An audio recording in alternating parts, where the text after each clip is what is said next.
Hey guys, welcome back to the channel. This is a story about what if Deku had to change the future part 1. If you guys enjoy this what if and want to see part 2, comment down below. And let me know before I start. Please do support for more awesome content and leave a like. And don't forget to subscribe to my channel. And also share this video with your friends and check out the description in my playlist. The author of the story 𝗵𝗃 from AO3. So let's start the video.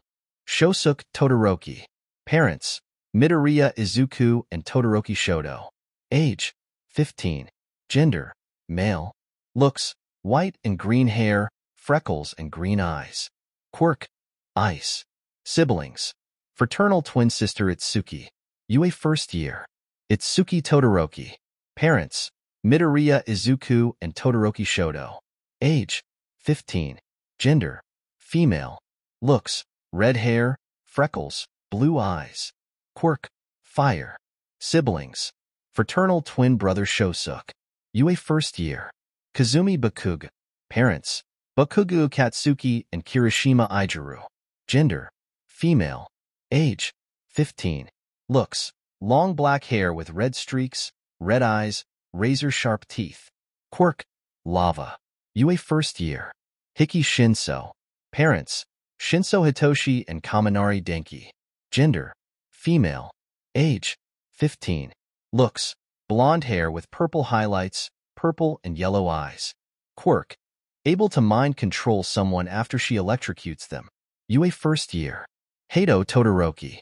Parents: Takami Kigo, Hawks, and Todoroki Tuya, Dabi. Gender: male. Age: 18. Looks: white hair and wings, golden eyes. Quirk: fierce wings that also light up in blue flames. UA third year. Credit to Juniper Jaden Love on Instagram. Setsuko Todoroki. Parents: Tenko Shimura, Tamura Shigaraki, and Natsuo Todoroki. Gender: female. Age: 16.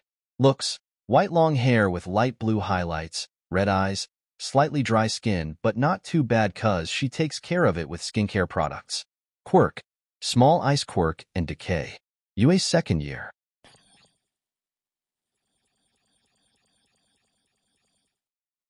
Kazumi groans, her head throbbing with each pulse. Slowly, she pries her eyes open, only to be met with the searing glare of the sun. Shielding her gaze, she tries to piece together the events leading up to this moment. Ah, yes. They were in the midst of a battle with a villain, a confrontation that had interrupted their journey back to school after receiving their provisional hero licenses.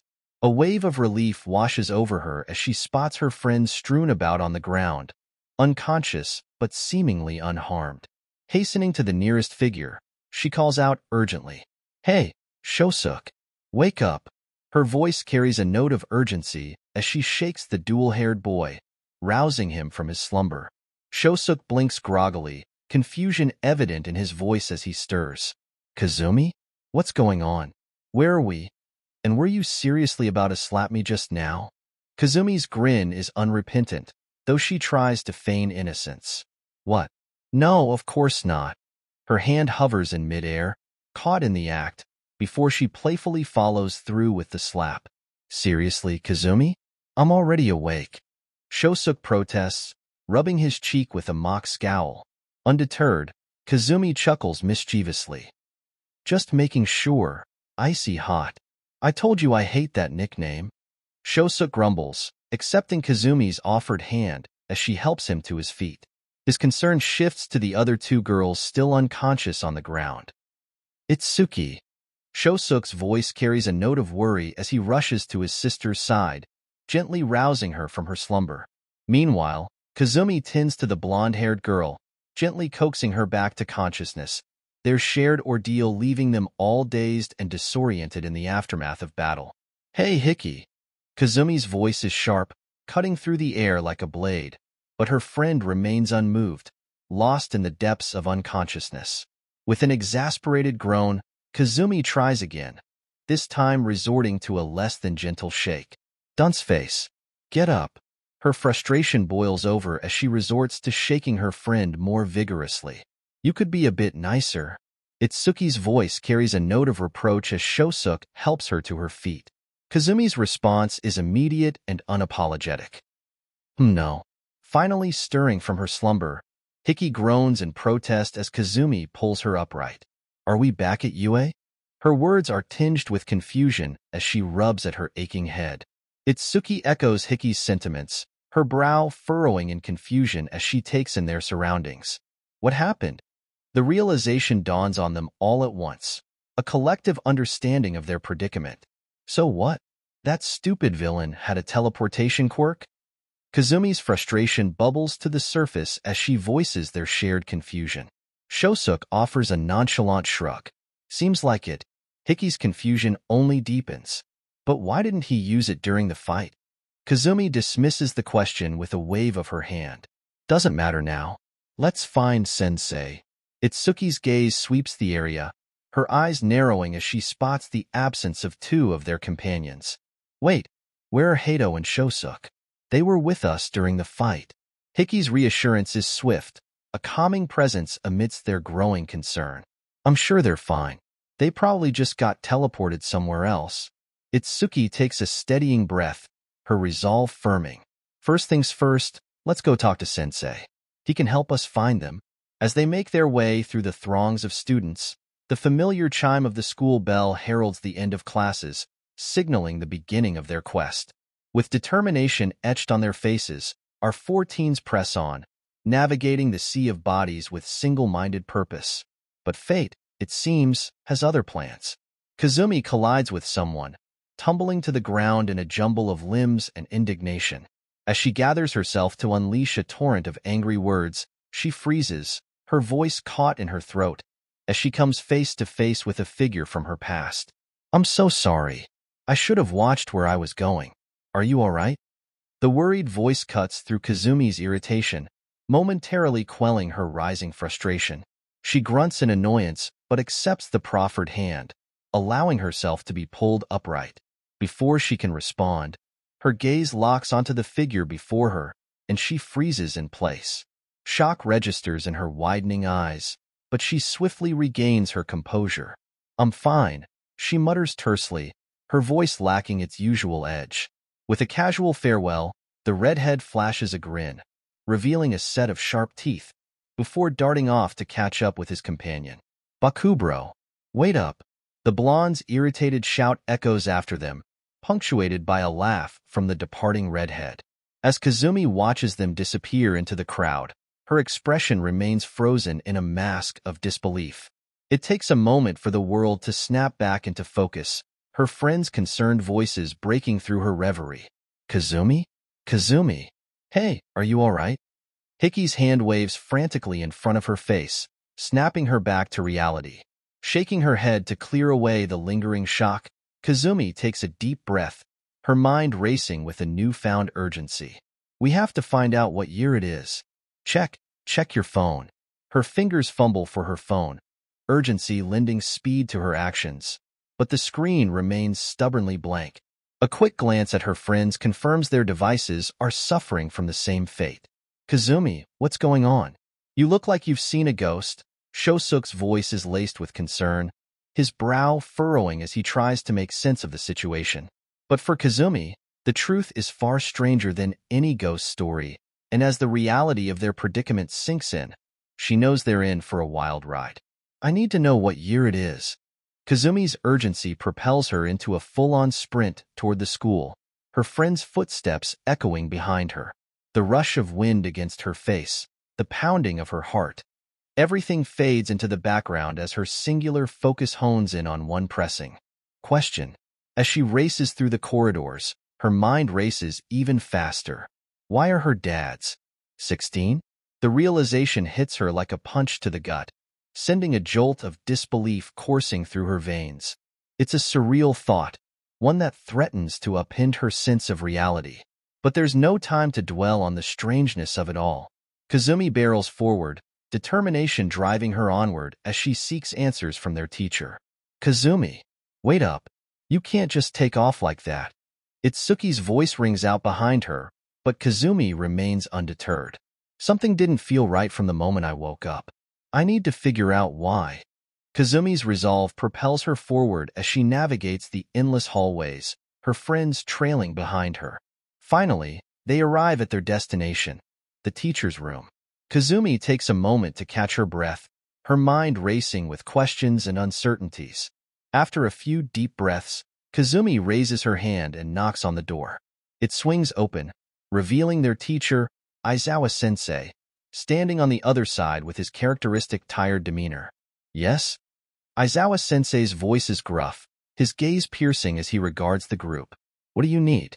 "Classes are over, and I've got papers to grade. What year is it?" Kazumi's voice cuts through the air, ignoring the fact that their teacher looks noticeably younger and has a lot less gray hair than they're used to. Aizawa's expression shifts, his tired demeanor momentarily replaced by confusion. "What?"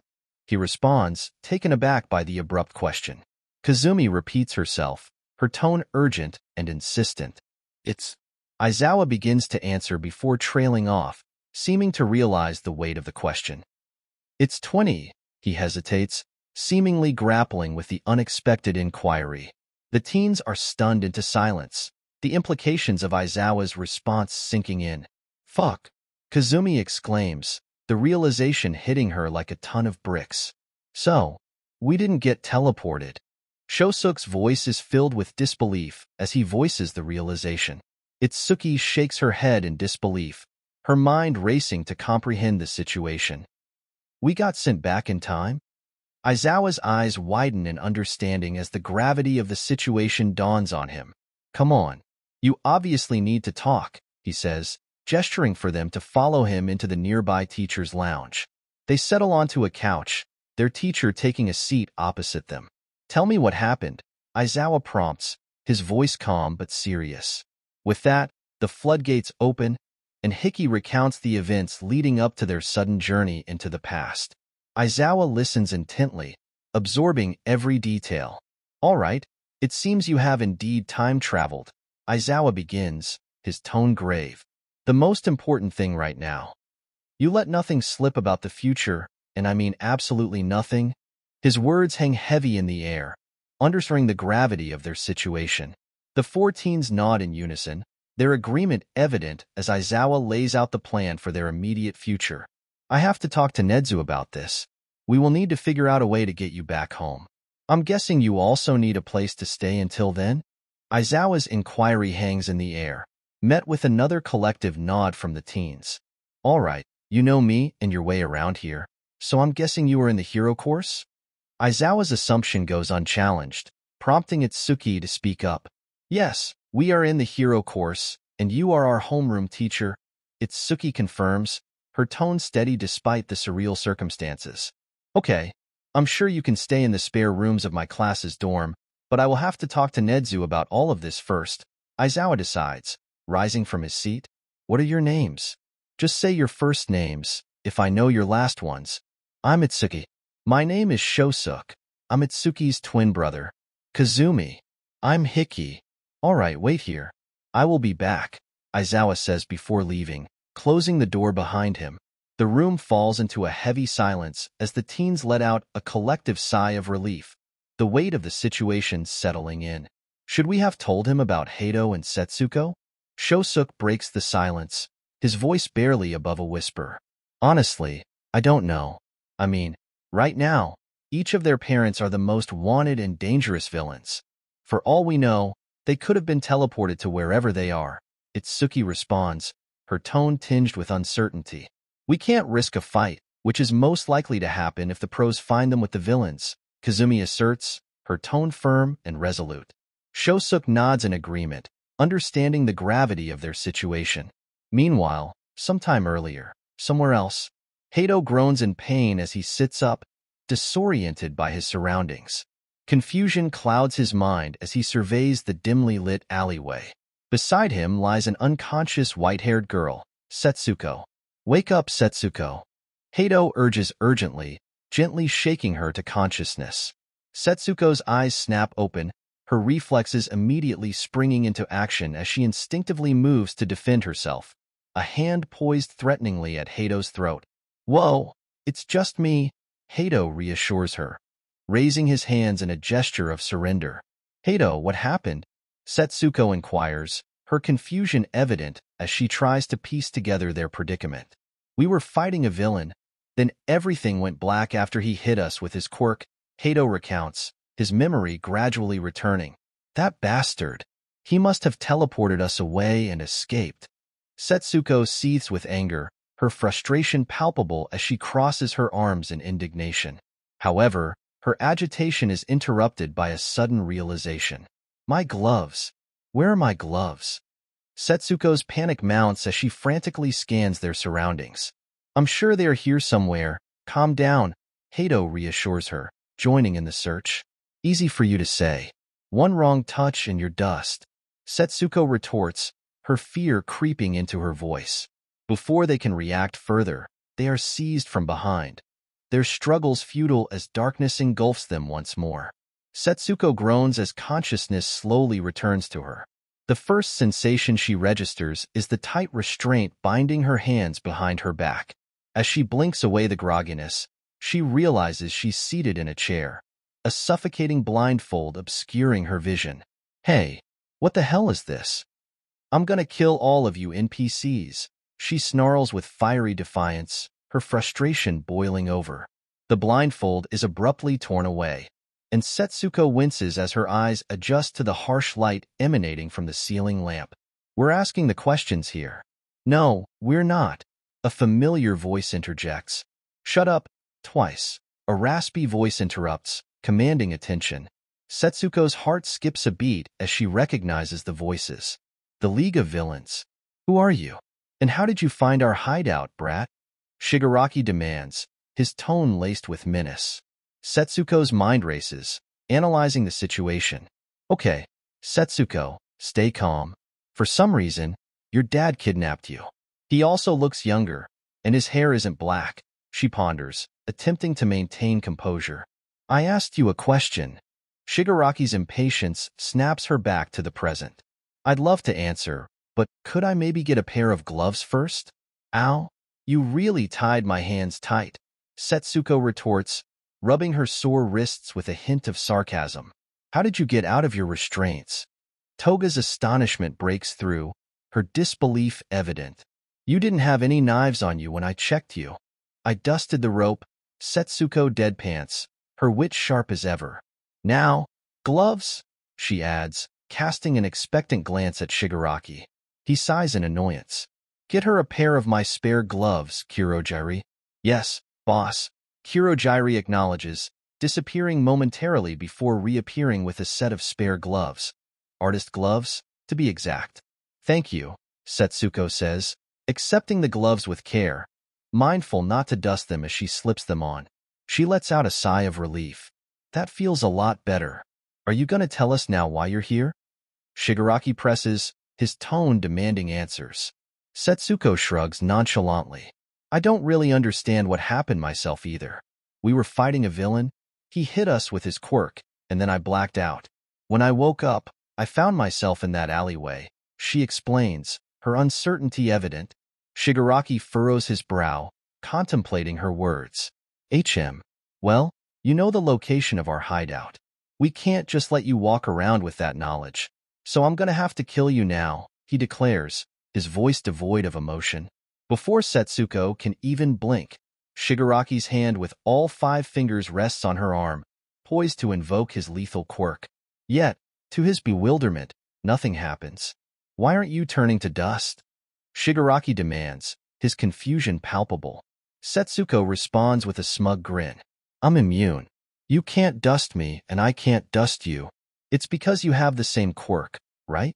No, it's not. Twice interjects, his voice tinged with excitement. Twice. Shigaraki snaps, irritation flashing in his eyes. Sorry, boss. Not sorry. Twice retorts, unapologetic. Setsuko turns her attention to Twice. Yes, it is Twice, she confirms, noting his pride even through his mask. She then redirects her gaze to Shigaraki. What year is it? 20Y. Shigaraki responds, suspicion evident in his tone. So, we didn't just get teleported.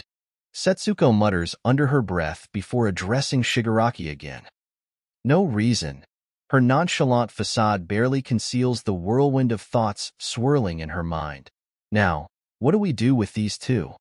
Spinner inquires, gesturing towards Setsuko and Hato. If you want them dead, I could just stab them. Toga suggests cheerfully, already eager to carry out the gruesome task. Shigaraki ponders the suggestion for a moment. No, I think they could be useful, he decides, a sinister grin spreading across his face.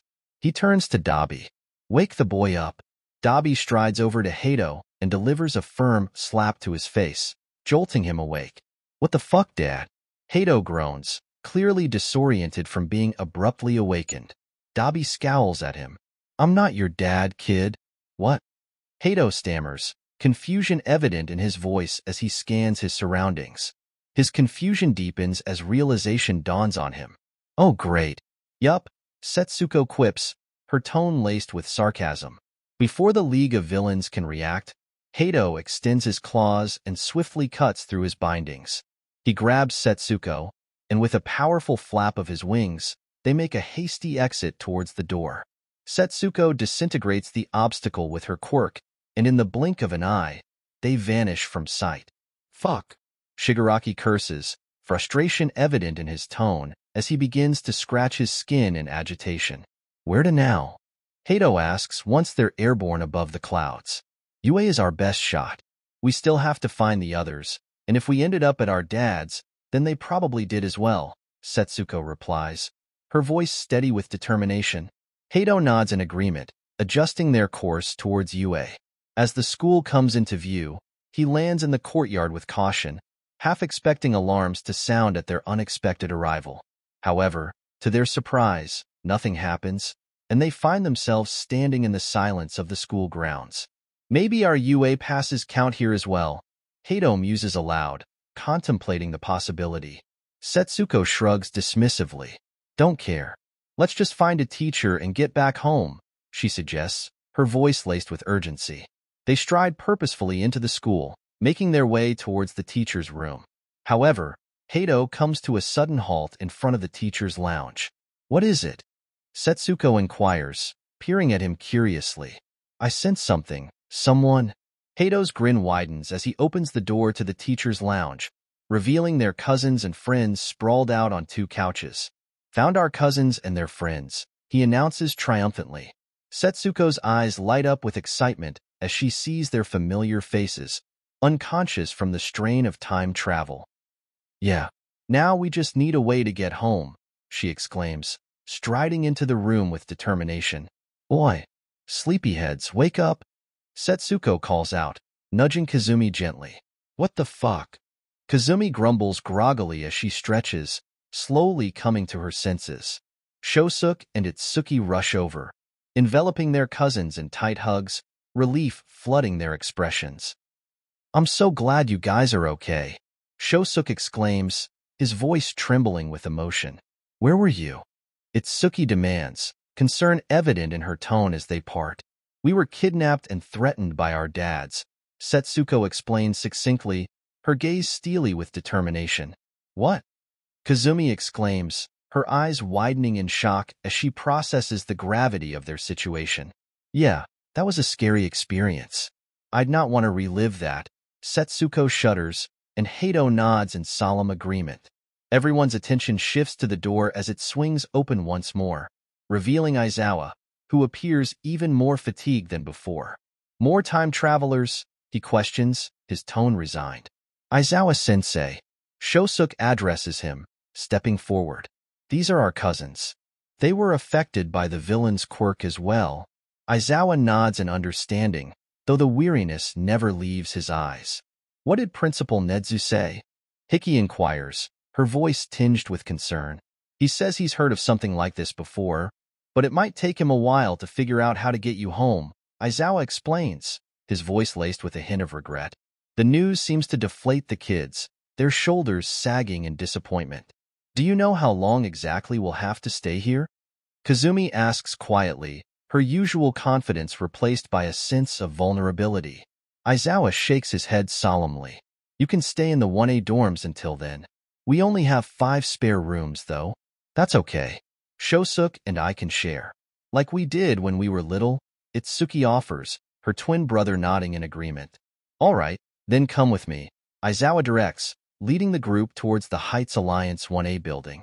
However, before they enter, he turns back to the 6 time travelers, his gaze piercing.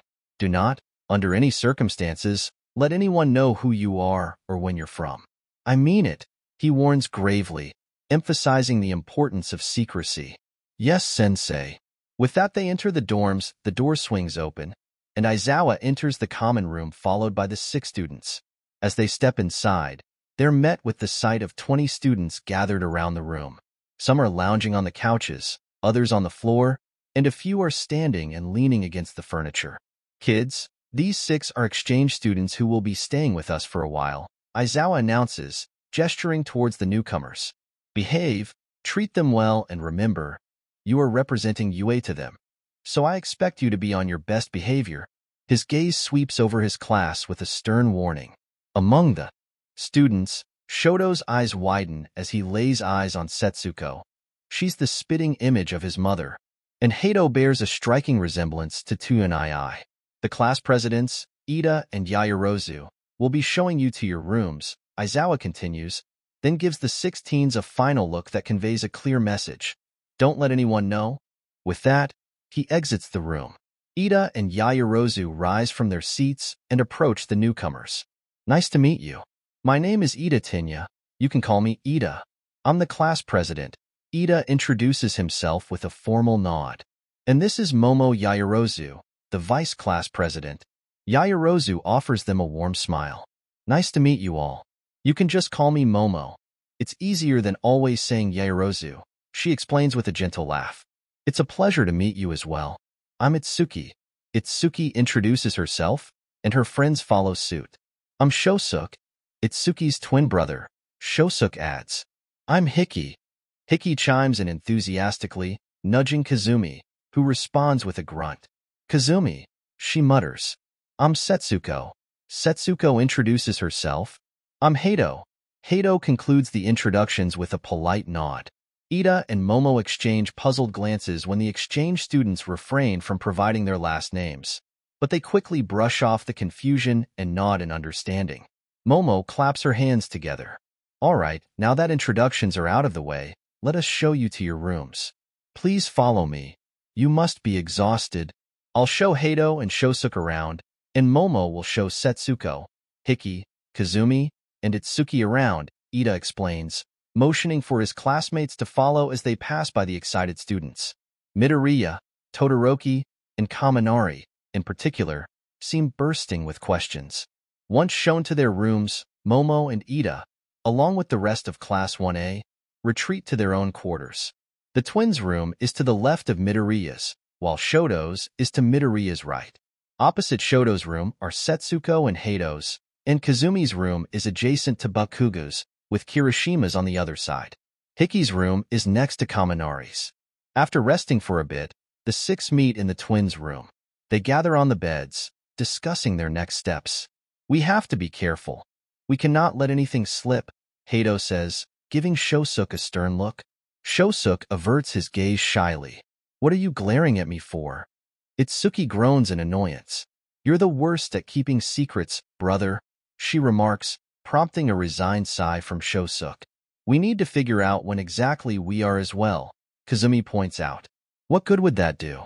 Our parents barely tell us anything about their past, especially mine and Hato's, Setsuko adds, with Hato nodding in agreement. Hiki shrugs. I think it's a good idea. At least this way, maybe we can find out more about their past. But isn't that like an invasion of privacy? Shosuke asks. I mean, they must have their reasons to keep stuff from us, right? True. Itsuki agrees. Well, I want to know anyway, Setsuko says, determined. Just then, there's a knock on the door. Shosuke, Itsuki? It's Todoroki. I've been told to get you for dinner. Shoto's voice calls from the other side. Shosuke perks up at the sound of his father's voice. Come in, duh. Before he can finish, Itsuki pinches him. The door opens and Shoto steps in. Oh, all of you are here. Well then, come on, he says, leading the way downstairs. Everyone follows, taking their seats at the large dinner table. Just then, Kirishima and Kaminari come racing into the common room, looking panicked. They start talking at the same time, sounding rather stressed. Guys, I can't find Kazumi/Hiki. She's not in her room, and, oh, there you are, Kirishima says, spotting Kazumi. Bakugo huffs annoyed as he exits the kitchen, carrying food, with Midoriya helping him carry drinks and glasses. Kirishima sits down next to Bakugo, grinning brightly, and Kazumi takes her seat across from him. Hiki is next to her, and across from her to Kirishima's left is Kaminari. Just after everyone gives their thanks for the food, questions explode out of Midoriya like a waterfall of words. What school do you guys go to? What years are you in? How long will you be staying?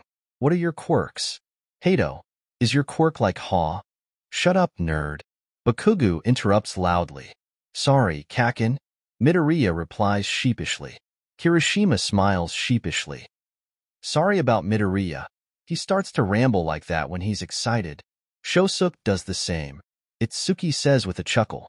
Don't feel pressured to answer any questions you don't want to. Momo reassures the time travelers. Thankfully, the topic quickly changes. Todoroki, how is Endeavor, by the way? Ochako asks worriedly.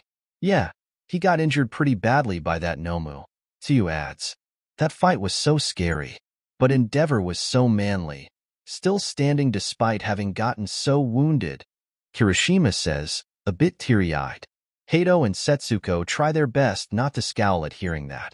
To answer your question, Ochako, it sounds like he's not in serious condition, Shoto responds. You can be proud of your dad, huh? Todoroki? Mina asks. Midoriya glances at Shoto worriedly. Shosuke and Itsuki do the same, albeit more subtly. He seems to contemplate his answer for a while. Yeah, that's true. Midoriya finally responds with a soft smile. Everyone continues chatting while eating. A few hours later, everyone goes to bed. The twins have trouble falling asleep at first. Once they finally do, they are awoken in the middle of the night by the sound of a window shattering. They shoot up and out of their beds, racing into the hallway to find Shoto already frantically knocking on Midoriya's door. Midoriya, are you all right? Can you hear me? Izuku? Todoroki, what happened? Shosuke asks, his voice filled with concern. Todoroki doesn't seem to notice the twins in his worried state and kicks the door open. Izuku. His eyes widen as he finds him hyperventilating on the bed. The balcony door shattered to pieces. Todoroki? Hey, it's okay. I'm here, Shoto says, slowly walking towards the frightened boy and sitting down next to him on the bed. The twins stand in the doorway, unsure of what to do, watching as Midoriya cuddles into Shoto's side. Shosuke's eyes widen, feeling a bit uncomfortable seeing Shoto in such an unfamiliar situation. Itsuki nudges him, silently encouraging him to offer support. Shoto, feeling a bit awkward but understanding the situation, cautiously puts his arm around Midoriya, offering a comforting embrace. Midoriya gradually calms down, the tension in his body easing as he relaxes into Shoto's embrace.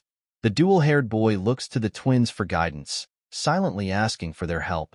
They nod subtly, encouraging him to reciprocate the hug. Shoto hesitates at first, but then gently returns the hug, though he still seems a little stiff. Slowly but surely, Midoriya's breathing steadies, and the panic begins to fade.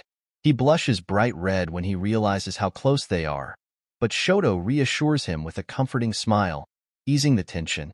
Midoriya expresses his gratitude for Shoto's help, and with reassurance from the twins, they all eventually return to bed, hoping for a peaceful rest. Meanwhile, in Hawk's apartment, Dabi, no, Tuya? Kigo whispers as he hears his well. He's not quite sure what to call him. Boyfriend seems too formal, and fuck buddy too crude. Perhaps somewhere in between? Tuya enters through the balcony door, which Kigo always leaves open. For him. What bird brain? Tuya asks as he settles down next to Kigo, wrapping his arms around him. I need to tell you something, Kigo says, his voice tinged with uncertainty, a slight quiver betraying his nerves. What is it? Nothing. Forget it, Kigo quickly dismisses, turning away from Tuya, his back now facing him. Tuya huffs in annoyance, but doesn't press further. Under the covers, 𝐒𝐲 gently caresses his stomach.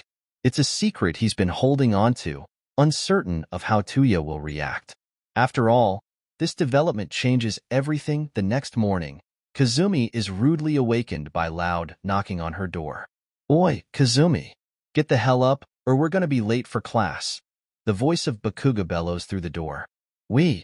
Kazumi's groggy mind questions. "Why would Dad be late to class with me?" Her eyes widen as the events of the previous day come flooding back. She groans and yells back at 𝗵𝗃𝗲. "I'm up. Just give me a minute." Meanwhile, Hiki is roused much more gently by Kaminari. As she finishes getting dressed, she emerges from her room to find her dad grinning brightly at her, as usual brimming with energy. "Good morning, Hiki. How did you sleep?" he asks as they start making their way downstairs. Hiki shrugs. "Meh, it was all right." Kaminari nods understandingly. "Right, when sleeping in a new place, the first night is usually a bit more difficult."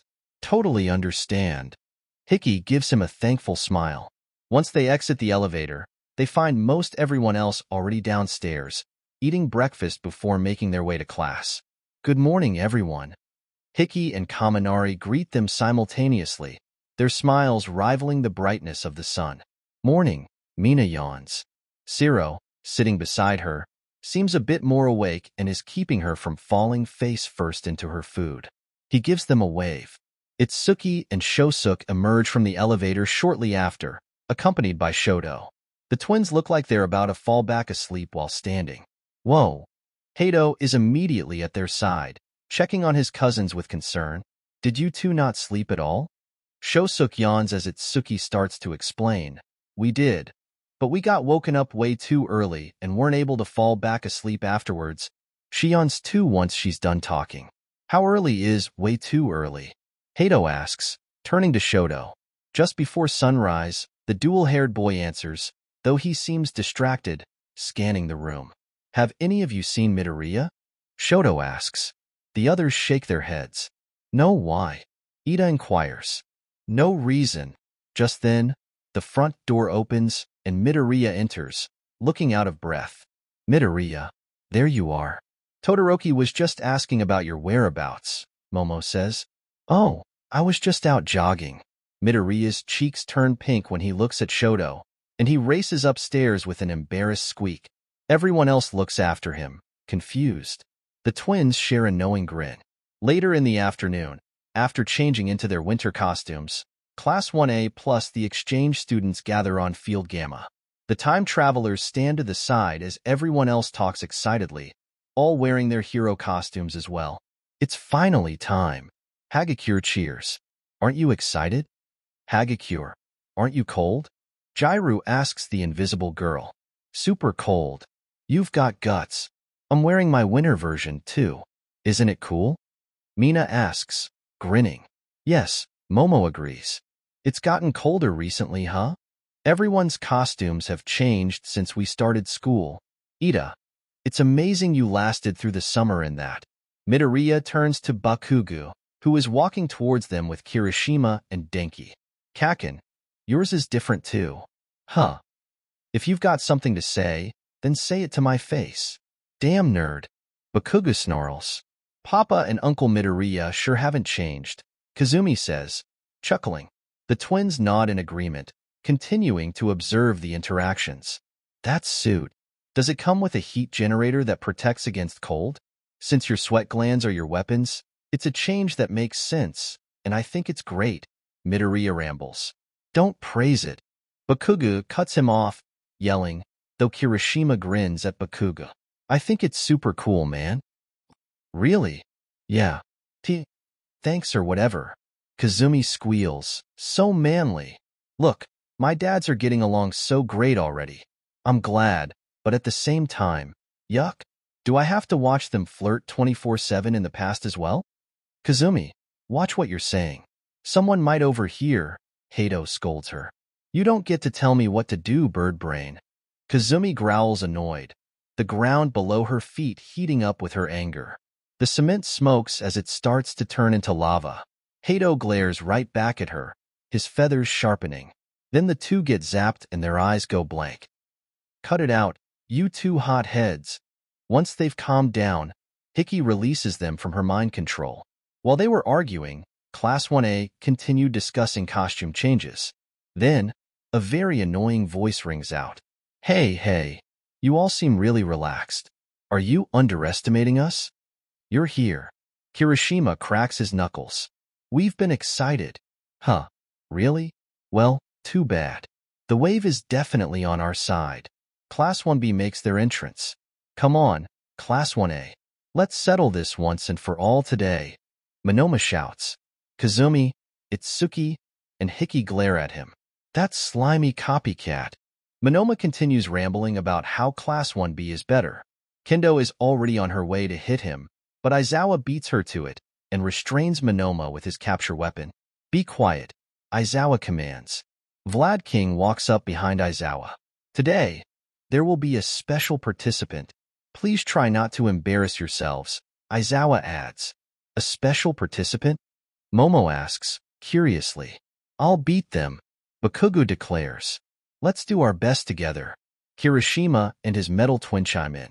He wants to transfer into the hero course from normal course Class C. Shinso Itoshi, Vlad King announces. 𝗧𝗵𝗲 can't contain her excited squeal and grins happily. A few students turn to her, confused. Aizawa turns to the purple-haired boy. Shinso, why don't you say a few words? I'm Shinso Hitoshi. I've already fought against some of you during the sports festival, but saying we're friends just because we've fought before, I'm not into good sportsmanship like that. I'm already dozens of steps behind you all. Sorry, but I'm desperate for this. I want to become a proper hero and use my quirk to help others. All of you here are walls that I must overcome. I'm not planning on making friends. Thanks for having me. 𝗧𝗵𝗲 grins. Not here to make friends, huh? Just you wait, Dad. Just you wait. She sees Midoriya grinning determinedly. Uncle Bakugo told me, everyone who said that got caught by a sunshine boy eventually.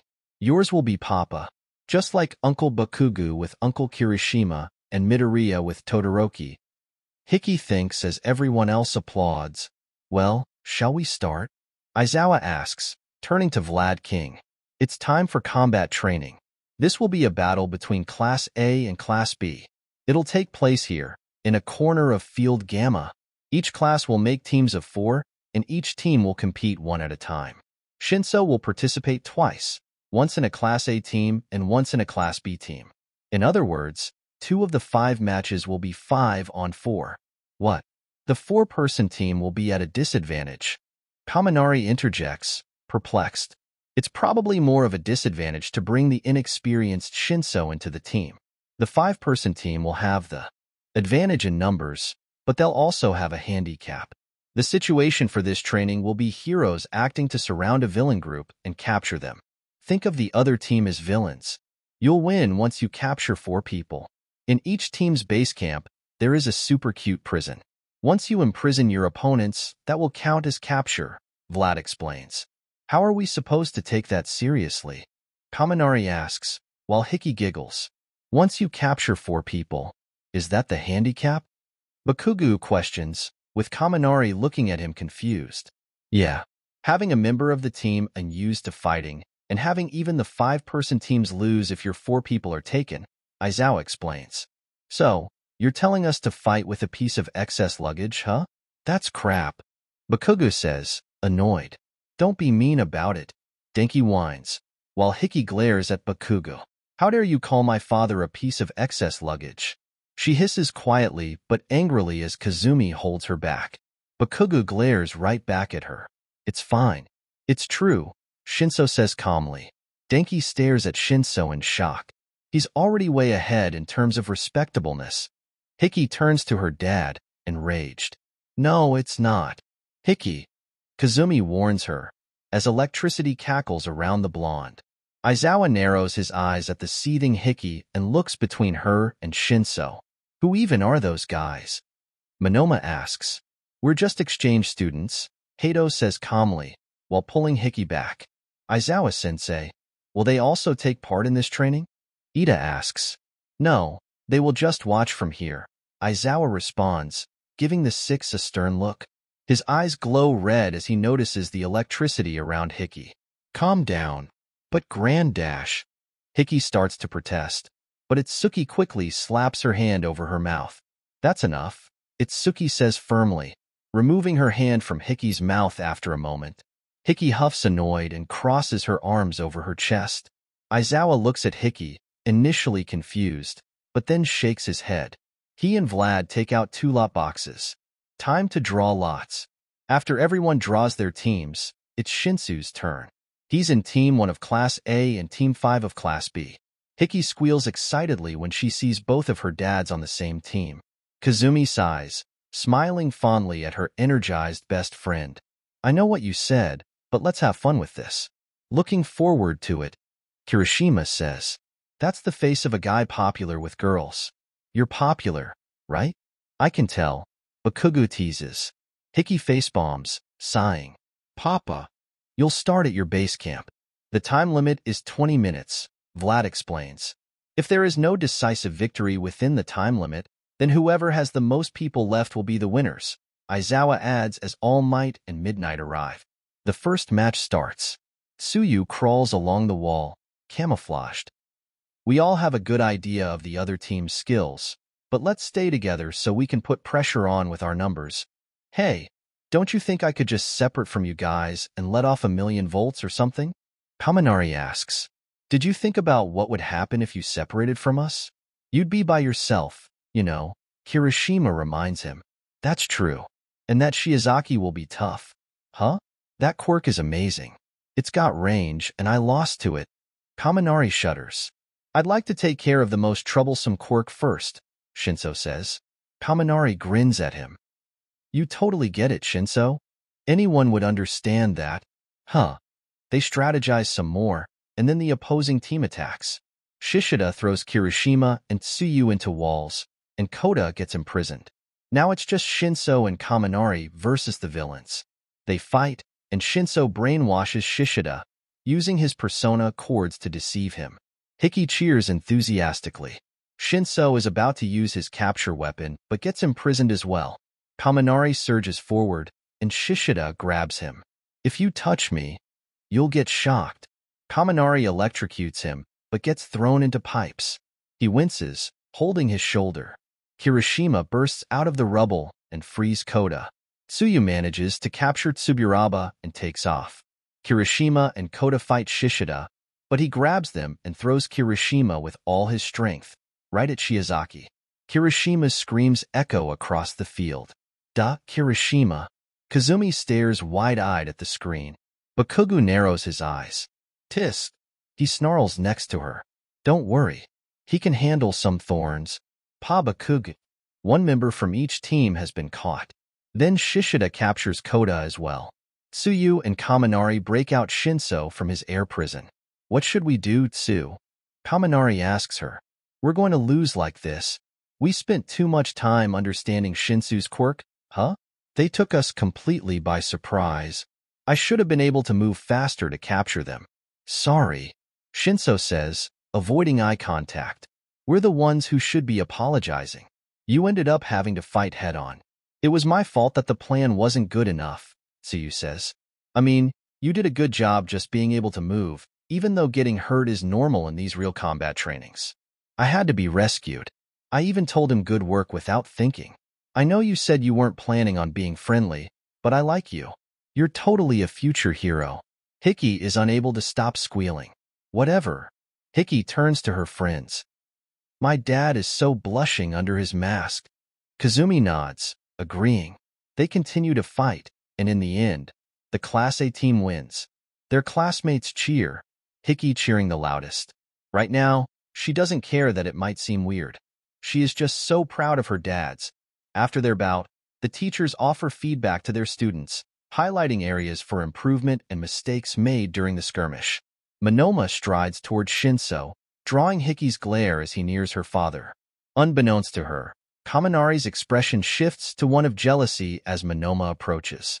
Meanwhile, the other members of Class A brainstorm strategies and tactics for their upcoming matches, fully engrossed in their preparations.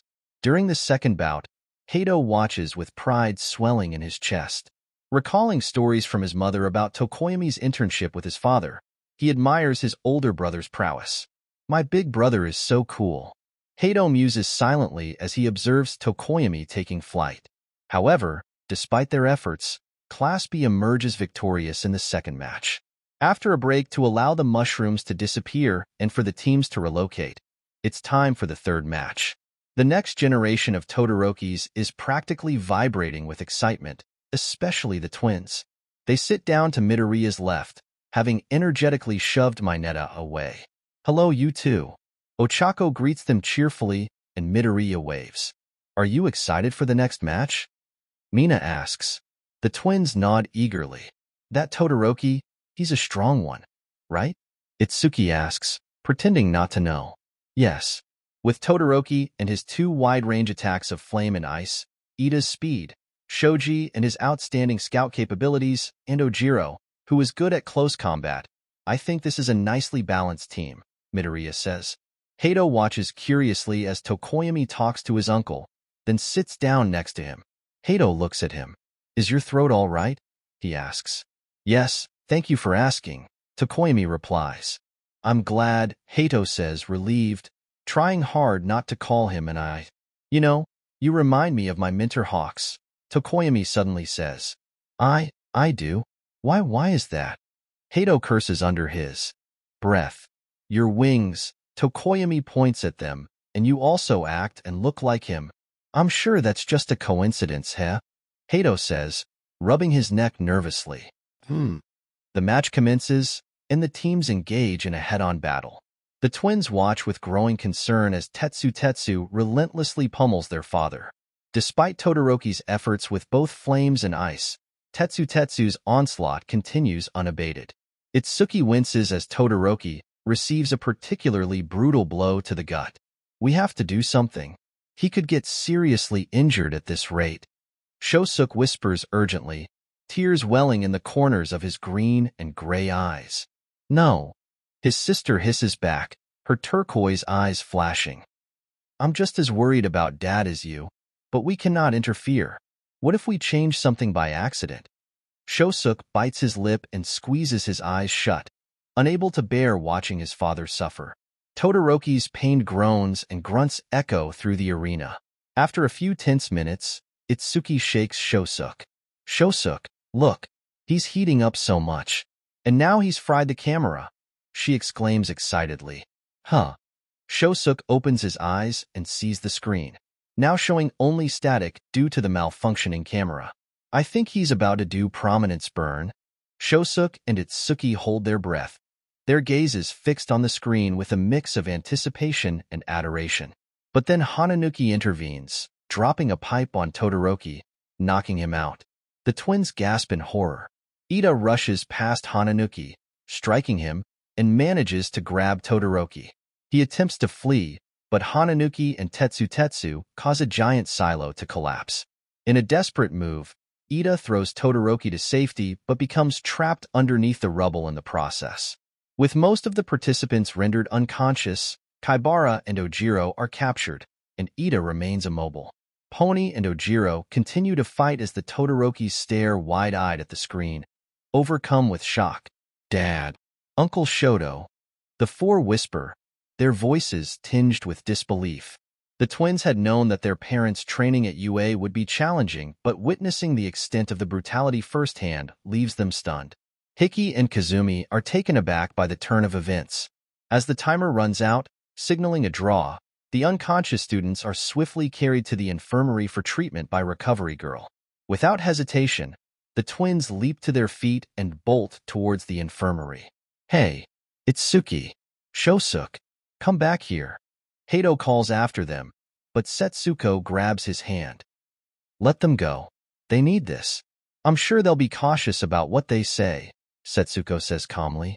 𝗧𝗏𝗄 sighs and nods, settling back into his seat. Kiss. Shoto startles awake, his eyes snapping open. He sits up, scanning the room. Iida, he says, noticing his classmate sitting beside his bed with his left arm and leg in casts. It seems you've regained consciousness. Here, have a calorie bar. Ojiro already finished his and returned to class, Recovery Girl says, offering him a snack. The door slams open, causing everyone to jump. The twins burst into the room, panting. "Dad, are you all right?" Itsuki asks. "Are you injured?" Shosuke adds. Shoto stares at them for a moment, bewildered. Did they just call him Dad? No, that couldn't be right. He must have sustained a head injury, causing him to hear things. "Don't barge in like that," scolds Recovery Girl, bringing them back to reality. "Sorry, Recovery Girl." The twins apologize sheepishly. "I'm already feeling much better, thanks to Recovery Girl." Shoto reassures them with a soft smile. Itsuki sighs in relief. "Oh, thank All Might. We were so worried." Shosuke confesses, tears welling up in his eyes. Then, unexpectedly for Shoto, they both throw themselves at him, embracing him tightly and shedding tears. "That was so scary. I thought you were going to burn to death." Shoto looks at Ida, alarmed, silently asking for help. Ida shrugs, equally puzzled, then gestures for Shoto to hug them back. Shoto complies, albeit stiffly, feeling rather awkward. Remembering what his mother used to do to comfort him when he cried, he raises his hands slowly and begins to pat the twins' heads softly. "I'm okay. Everything's all right," he whispers as gently as he can manage. After a minute, the twins calm down and step back, their eyes widening in realization. They apologize profusely for their emotional outburst. Meanwhile, as the fourth match begins, Kazumi whispers excitedly, "My papa is next." Hiki joins in with a quiet clap, whispering, "Yay, Uncle 𝗵𝘃𝗀𝗏. Would you two quiet down? You're not even trying to be secretive." Hato scolds them. "Sorry, Hato." They both apologize. The two teams engage in combat. Kamakiri prepares to strike Jiro, but Bakugo swiftly intervenes, kicking her away from the attack. "You blocked it? Bugs have fast reflexes, huh?" Kamakiri remarks. "Thanks." Jiro yells gratefully as Bakugo propels him out of harm's way, causing him to land on a nearby pipe, where he kneels to catch his breath. "Shut up. They got away. Look for them. It doesn't matter if it's class or what. I've decided. I will have complete victory in every fight. 4-0, no injuries. That's how someone who is strong wins." Bakugo's voice booms with determination, commanding the attention of everyone present. Kazumi cheers enthusiastically, but her excitement wanes when she hears Monoma's commentary. "Huh, is there something wrong with my eyes? It looked like he protected Jiro?" Monoma questions, his tone tinged with disbelief. "He did. With a kick," Kaminari confirms. "That's actually how he is." "Monoma, don't worry. There is nothing wrong with your eyes," Hato reassures, his voice calm yet firm. Monoma laughs maniacally. "Are you saying his personality changed?" Kazumi shoots him a glare before turning her attention to her father, who speaks in a surprisingly calm manner. Well, it's true that it's the first time I've seen him do something as obvious as putting himself on the line," Shoto admits, his voice betraying a hint of admiration. "Whoa, he sounds so in love." Kazumi muses happily as the fight continues. In the end, Class A emerges victorious, having captured all the opposing team members. Kazumi and Hiki cheer exuberantly, caught up in the excitement of the moment. "That was amazing. He is so strong," Hiki exclaims, shaking her friend excitedly.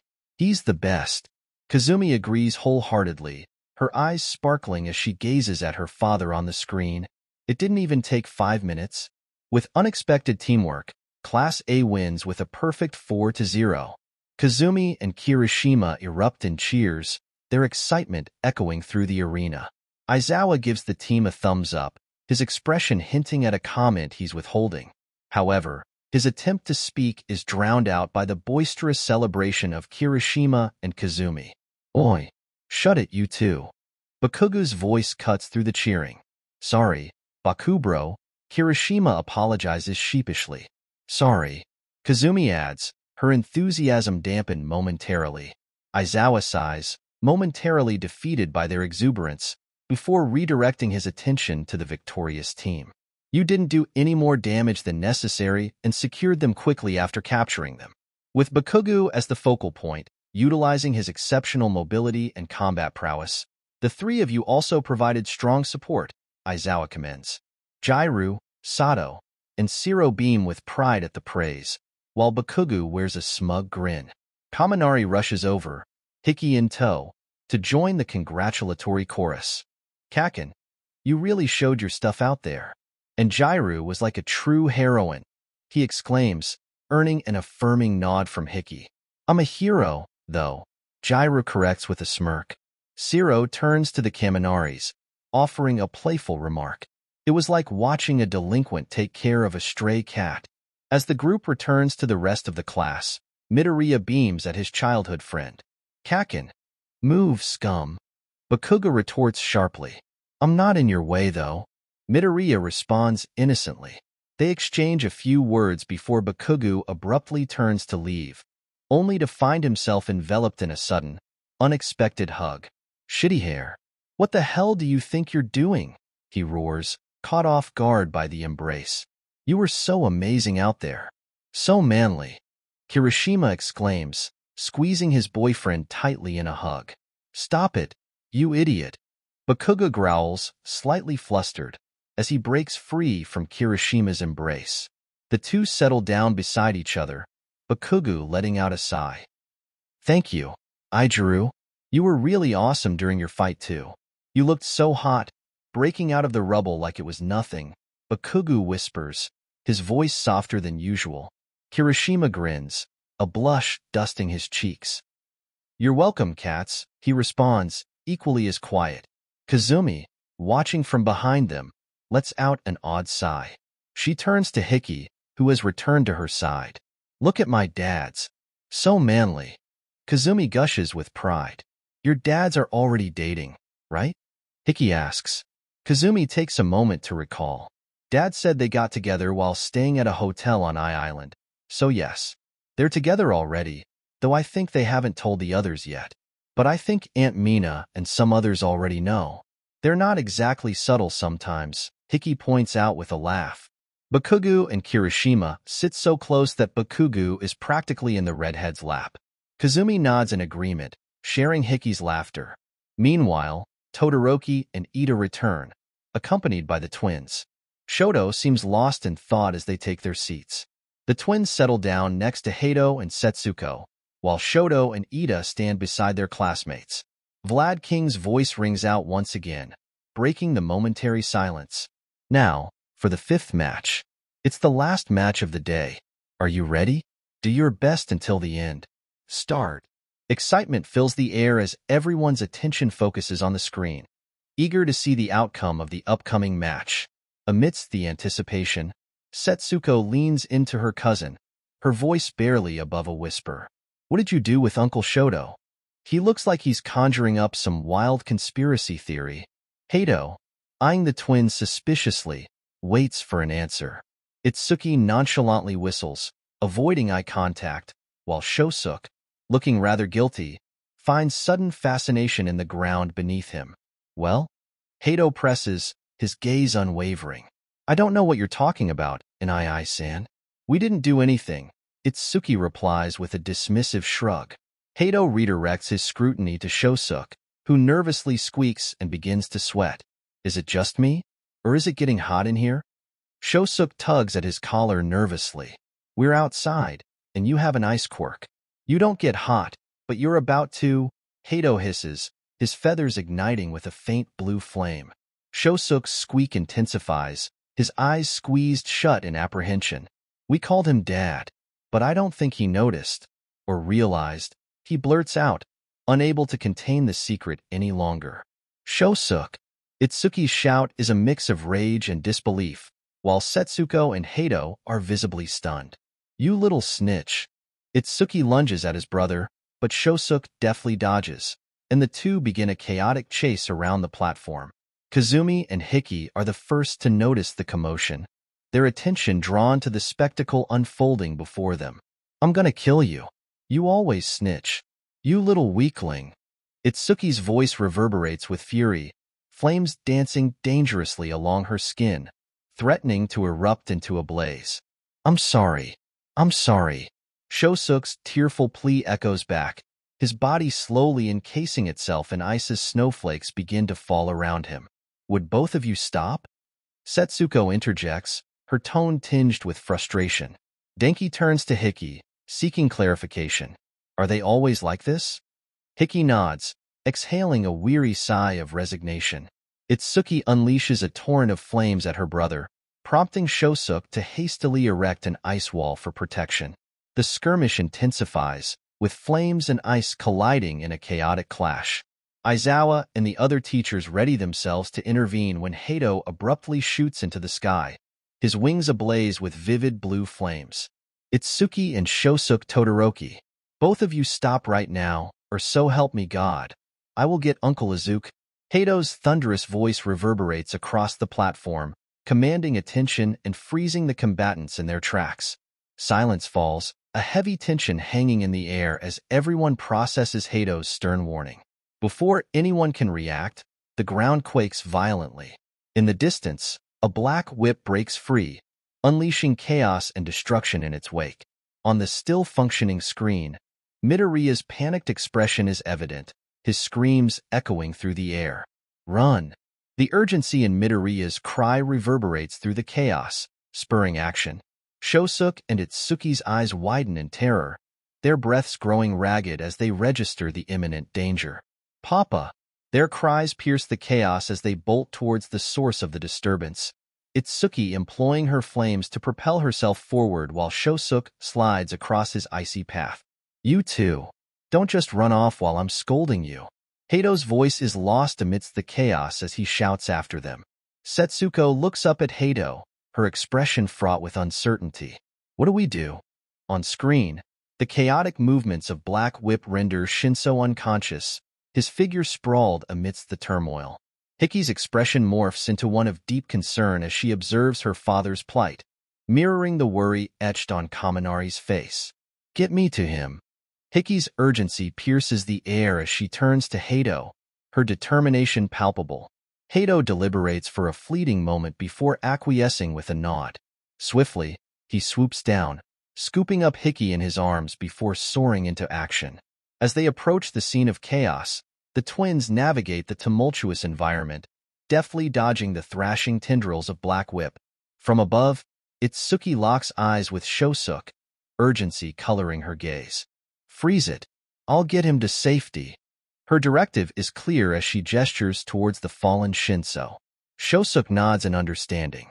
Taking a deep breath, 𝗳𝗧𝗅 exhales, the frigid air visibly condensing as he channels his icy power. With a determined focus, he unleashes his quirk, conjuring a colossal ice wall that ascends skyward, encasing the rampaging Black Whip within its frozen embrace. Straining under the weight of his own power, 𝗳𝗧𝗅 grits his teeth, voicing his struggle. I can't hold it for long. You won't have to. Hiki's voice cuts through the chaos as Hato descends, carrying her towards the heart of the turmoil. Sorry, Uncle. Hiki's apology is swift as she takes decisive action, channeling electricity into Midoriya's body. Instantly, his thrashing ceases, his form relaxing as the electrical charge induces a temporary calm. With Hiki's efforts restraining Black Whip, the chaotic energy begins to subside, gradually dissipating as the danger ebbs away. Hiki exhales heavily, her efforts maintaining control over the volatile quirk as she grapples with its unpredictable power.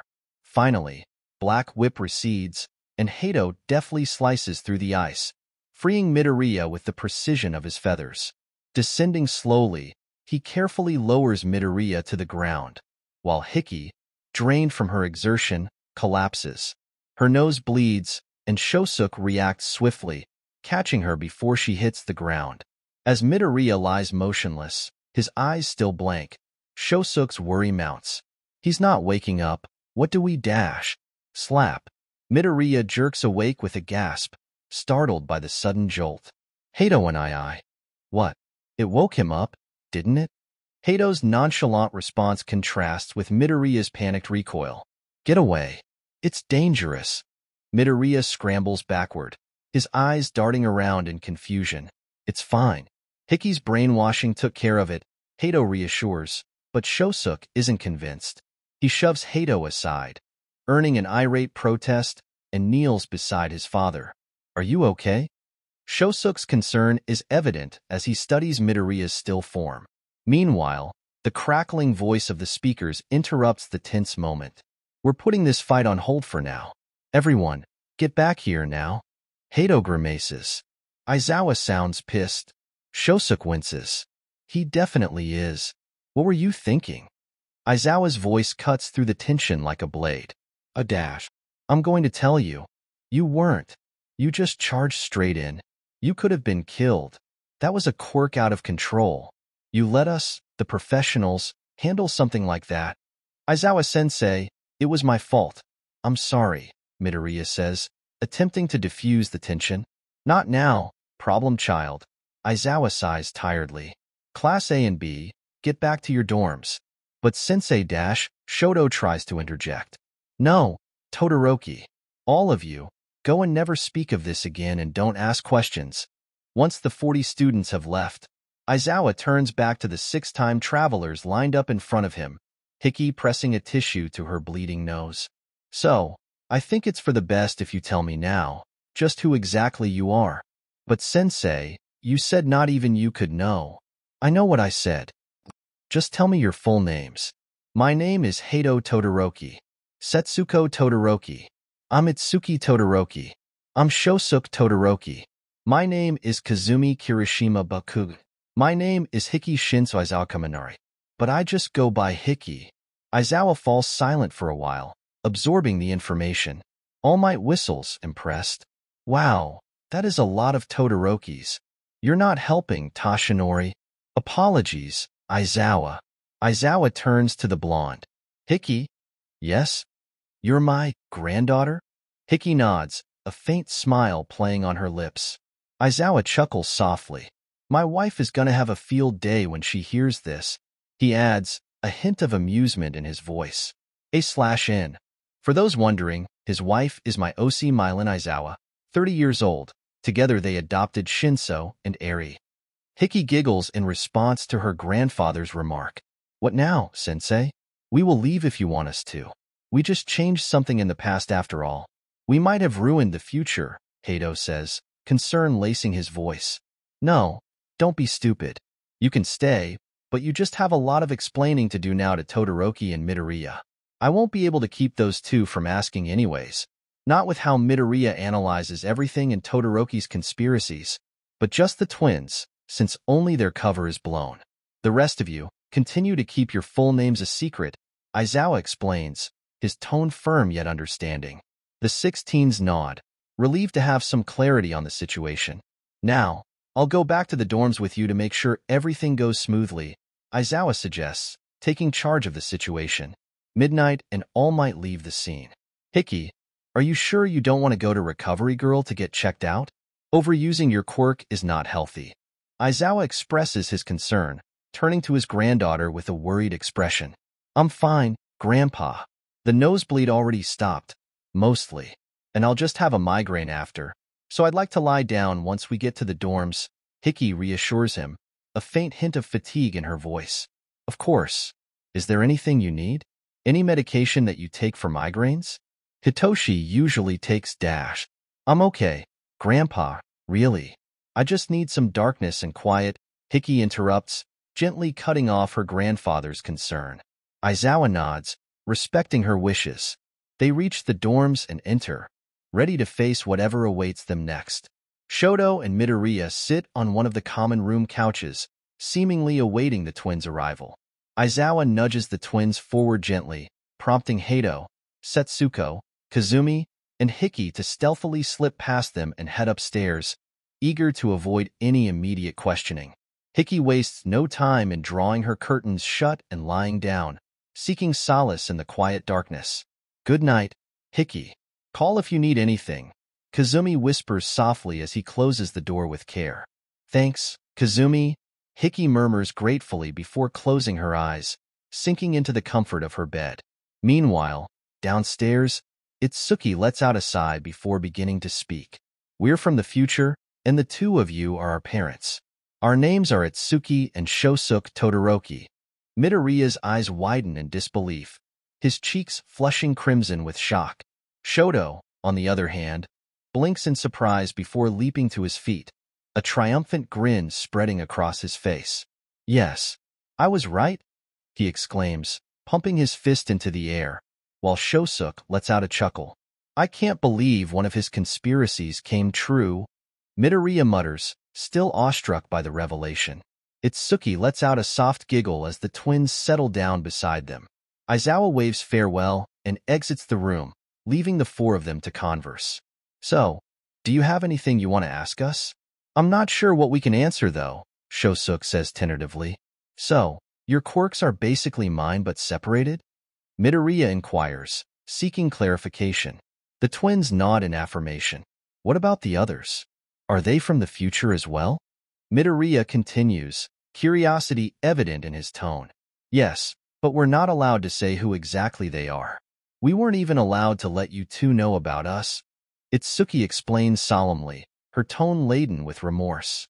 "We screwed up, we're so sorry. Please don't be mad." 𝗀𝗧𝗃's voice trembles with emotion, on the verge of tears. 𝗵𝗃𝗍 quickly moves to reassure him, wrapping his arm around 𝗀𝗧𝗃's shoulder in a comforting gesture. "Oh no, don't cry. Everything is okay. You screwed up, so what? It's not like it's the end of the world. But Shinso was supposed to brainwash and save you. Not Hickey.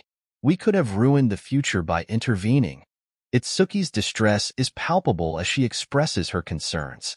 Shoto shakes his head reassuringly. "I'm sure you haven't. After all, nothing big has been changed. Izuku got brainwashed, and saved like you said was supposed to happen. Just by a different person," he says with a soft smile, offering comfort to the troubled twins. 𝗧𝗏𝗃 sighs and rests her head on his shoulder, finding solace in his presence. "Today was a lot." 𝗀𝗧𝗃 yawns, exhaustion evident in his voice. "Yes, it was," 𝗵𝗃𝗍 agrees. "Are you guys hungry? It's almost time for dinner." As 𝗵𝗃𝗍 mentions food, their stomachs rumble in unison.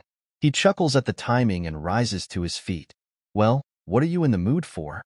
"Cold soba." Shoto and the twins reply. Simultaneously, 𝗵𝗃𝗍 bursts into laughter at their synchronized response. "Cold soba it is," he declares, heading towards the kitchen. Shoto moves to follow, but the twins cling to him. "Don't go, Dad," they plead, their exhaustion evident in their voices. Shoto smiles warmly and shakes his head, settling back down between them. The twins cuddle closer to him, seeking both warmth and comfort. 𝗧𝗏𝗃 leans against his ice side to cool down, while 𝗀𝗧𝗃 snuggles against his fire side to warm up, finding comfort in their father's embrace. The elevator dings, and Bakugo and Kirishima step out with Kazumi in tow. Kirishima's grin brightens as he spots Shoto. "Oh, hey Todoroki." Shoto acknowledges him with a nod, while Bakugo huffs in annoyance. "Are they asleep?" Kazumi inquires, pointing towards the twins. Her gaze softens, lingering a bit longer on 𝗀𝗧𝗃. Shoto glances down, noticing that indeed, both twins have fallen asleep, their heads resting on his shoulders. "They must be really exhausted," he remarks softly. "Yeah." Kazumi agrees, understanding the weariness evident in the twins' slumber. "What are you doing down here?" Shoto asks, looking up again, his voice kept low to avoid waking the sleeping twins. "Bakugo is making us dinner," Kazumi explains. "I am not." "Shut up, you brat." Bakugo's voice echoes from the kitchen, followed by the clanging of pots and pans. "Move, Deku." Kirishima takes a seat at the kitchen counter, attempting to pacify Bakugo. "Come on, cats, don't be like that." Tisk. Shoto can hear the familiar sounds of Bakugo and 𝗵𝗃𝗍's usual banter as they cook. Kazumi joins Kirishima at the counter, sitting down next to him. Meanwhile, Shoto wraps his arms around the sleeping twins, gently stroking their heads. He listens to Kirishima and Kazumi's lively conversation as Bakugo and 𝗵𝗃𝗍 continue their culinary collaboration. Once dinner is ready, Shoto rouses the twins, and the Todorokis and Bakugo gather to enjoy their meal together. A knock reverberates through the room, prompting Shoto to look up, a puzzled expression crossing his features. He glances at the others for any sign of recognition. "Are we expecting anyone?" he queries, eyebrows furrowing in confusion. "Not that I know of," 𝗵𝗃𝗍 responds, rising from his seat to answer the door.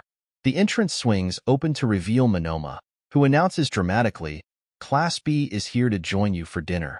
Midoriya's expression brightens with a welcoming smile. "Oh, hello. Come on in," he invites, gesturing for Class 1B to enter. "We've also brought Shinso," Kendo adds, indicating the purple-haired boy standing behind her. As Class 1B settles in, the elevator dings, signaling the arrival of the rest of Class 1A downstairs. "Oh, you guys are already eating. I should have notified you of our plans to have beef stew together earlier. I apologize." Ida apologizes, his right arm gesturing as his left remains immobilized in a cast. "Hey, Tetsu, bro." Kirishima's face lights up upon seeing his metal-clad counterpart. "Kirishima." Tetsu responds with an equally enthusiastic grin. The two launch into animated conversation, their voices nearly drowning out the room's other chatter. With a camaraderie akin to brothers, the two execute a handshake. Meanwhile, Bakugo snorts in mild annoyance and rises from his seat, making his way to the kitchen.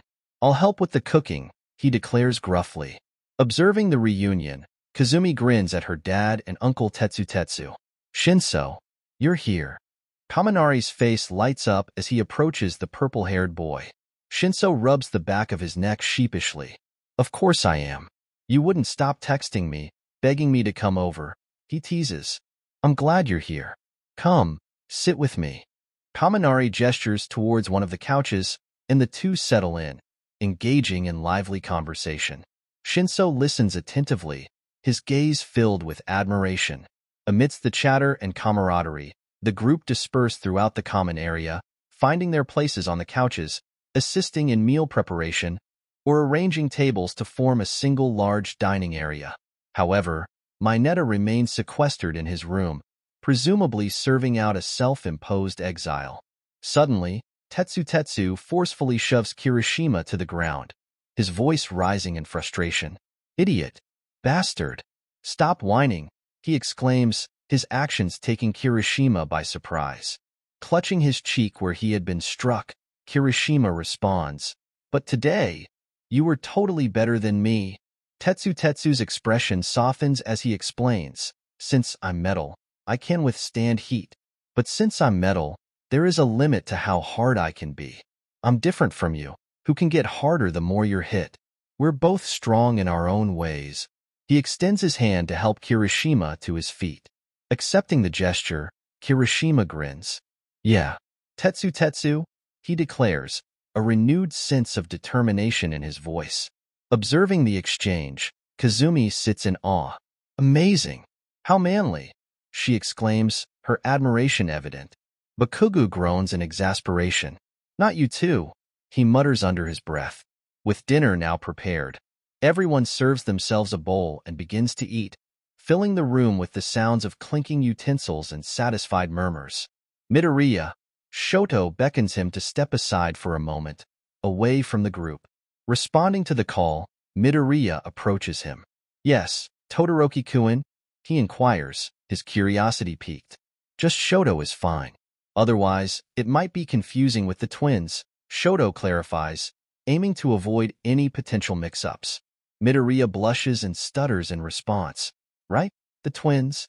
But then you can call me Izuka." Accepting the suggestion, Shoto nods and shifts the conversation. "You also had two quirks?" Confused by the sudden topic change, Midoriya asks, "Huh? At the sports festival? I'm a little shocked to find out you were hiding a part of your power after you said that," Shoto elaborates. Midoriya quickly clarifies, No, I think it's a derivation of my quirk, but it's fundamentally just one quirk. Today is the first time something like that happened, so I'm surprised myself." Understanding, Shoto acknowledges, "I see. That must have been hard. Sorry I doubted you. It was crazy, huh? You were amazing, too. Shoto," Midoriya praises, a soft smile forming on his lips. "I didn't know you'd gotten so good at using your flames." Shoto modestly deflects the compliment. "No, I'm not nearly good enough. I'm not that different from you right now, Izuku. That's why. I'm going to aim even higher." he declares before revealing his plans to seek additional training from 𝗵𝗲. Whoa, that's amazing, 𝗧𝗪𝗧. I'm proud of you. But if that flaming trash can tries anything, I'll beat him, Midoriya declares passionately. Shoto's chuckle fills the air as he playfully teases, "You're cute when you're mad." Caught off guard by the comment, Midoriya's face flushes crimson, and smoke begins to emit from his body. He quickly hides his face in his hands, feeling embarrassed. Observing the exchange with amusement, the twins share a satisfied high five, pleased with the interaction between their parents. "Oh, right." Kaminari springs up from his seat, a sudden realization dawning upon him. "I have to check on 𝗧𝗵𝗲." Shinso looks up, his expression perplexed. "Talking about that girl, where is she?" "I haven't seen her yet. She's up in her room, resting," Kaminari explains, his words tumbling out in a rush. "During training today when you got knocked out, she brainwashed Midoriya to calm him down. But in doing so, she overused her quirk. First, she got a nosebleed, which looked bad, and then she got migraines. She said they're usual with her quirk." Shinso nods in understanding. "Yes, I get those too. Do you want to go check on her together?" Kaminari offers, extending his hand. Accepting the gesture, Shinso nods and clasps Kaminari's hand. They maintain their hold all the way to the elevator, drawing a knowing glance from Mina, who watches them with a smile. Their hands remain intertwined until they reach 𝗧𝗵𝗲's room, where they finally release each other, their cheeks tinged with a rosy hue. Kaminari knocks softly on the door. "𝗧𝗵𝗲, it's Kaminari and Shinso. We're here to check on you. Can we come in?" A weak yes drifts from inside the room. Kaminari opens the door cautiously, and the two boys step inside. Sensing 𝗧𝗵𝗲's discomfort, they quickly shut the door, dimming the harsh hallway light. "Hey, 𝗧𝗵𝗲, how are you feeling?" Kaminari inquires gently. 𝗧𝗵𝗲 responds with a tired groan. "My head hurts, but I'm not as sensitive to sound and light anymore." Kaminari breathes a sigh of relief. "That's good to hear. Do you want any medication? Painkillers, maybe?" Shinso offers. "I already took some painkillers a few hours ago." "What time is it?" 𝗧𝗵𝗲 inquires. "It's 8 p.m. Do you want something to drink or eat?" "We made beef stew," Shinso replies. "You cooked?" 𝗧𝗵𝗲's incredulous tone carries a hint of disbelief, her eyebrows shooting up. Kaminari rolls his eyes, while Shinso covers his mouth, trying to suppress a laugh. "No, I didn't," Kaminari clarifies. "Oh, thank God. So the kitchen is still intact," 𝗧𝗵𝗲 responds with relief. "Hey." Kaminari's voice unintentionally rises. 𝗧𝗵𝗲 winces, prompting Kaminari to immediately apologize. "Also, Kaken cooked. I wouldn't mind some of the beef stew and some water, but..." 𝗧𝗵𝗲's voice trails off. "But what?" Kaminari's tone carries a hint of concern. "I'm not comfortable with going downstairs just yet," 𝗧𝗵𝗲 admits quietly. "Oh, sweetie, that's okay. We'll go get you something and bring it to you. Don't worry," Kaminari reassures her, offering a soft smile. Shinso raises an eyebrow at the term sweetie. "Thank you," 𝗧𝗵𝗲 responds gratefully. "No problem." With that, the two boys leave and head back downstairs to fetch a bowl of stew and a bottle of water. "Kaminari, Shinso, where have you two been?" Mina asks, wiggling her eyebrows suggestively. "Mina," Kaminari hisses, flushing at her implications. Shinso appears oblivious, or simply too fatigued to care. "We were upstairs, checking on 𝗧𝗵𝗲," he explains. "Oh, how is she?" Mina inquires. "A bit better. We're just getting her something to eat and drink," Kaminari responds, scooping beef stew into a bowl while Shinso retrieves a bottle of water from the fridge. They start heading back upstairs. Midway through the hallway, Kaminari suddenly halts, emitting a deep sigh. Shinso follows suit, turning to him with a concerned expression. "What's wrong?" I worry about her. So much. Isn't that weird? I mean, we only met yesterday," Kaminari confesses. "I don't think it's weird. I feel the same. And I just met her today," Shinso reassures him. "𝗧𝗵𝗲," Kaminari hums, and the two resume their journey. Shinso knocks on the door. "𝗧𝗵𝗲, we're back. Come in," 𝗧𝗵𝗲 responds. The two open the door, enter, and close it behind themselves. "We brought beef stew and water," Kaminari announces, showing the tray he's holding, which contains a bowl and the bottle of water. "Thank you," 𝐒𝐭𝐽 says, slowly sitting up. Kaminari sets the tray over her lap and takes a seat next to her legs on the bed, while Shinso pulls over the desk chair and settles onto it. 𝐒𝐭� begins to eat slowly as Kaminari recounts what happened after she lay down to rest. Tetsu really did that?" 𝐒𝐭� asks as Kaminari tells her about the little fight between Kirishima and his metal twin. "Yeah. He pushed him down because Kiri kept whining about how Tetsu is better than him." Kaminari giggles, earning a soft look from Shinso. 𝐒𝐭� rolls her eyes. "That's so silly. They're both strong." "Exactly. Though, my man Kiri is much stronger." They continue chatting until around 10 p.m., when Class B and Shinso leave, and Class A goes to bed. The next day, during the afternoon, it starts to snow. "Whoa, it's snowing!" Shosuke exclaims, running outside excitedly with Kirishima. Meanwhile, Itsuki remains inside, covered with blankets. "Itsuki, don't you want to join your brother outside?" Midoriya asks from the doorway, accompanied by Ida and Momo. The redhead shakes her head, shivering. "I don't really like the cold." Midoriya nods understandingly. Kirishima roars outside and takes his shirt off. "Clear the mind and rub down with a dry towel. The towels will get wet." Momo calls out from the door. "Watch your step." Ida warns Kirishima and Shosuke as they head outside. "Close the window. Tsuyu-chan can't move anymore." Ochako says worriedly. Jairu apologizes and quickly closes it. Kaminari grabs the TV remote. "Let's watch the snowfall report." Shiro and 𝐒𝐽𝐽 sit on the couch, enjoying some snacks. Itsuki waves Midoriya over, and he joins her on the couch opposite Shiro.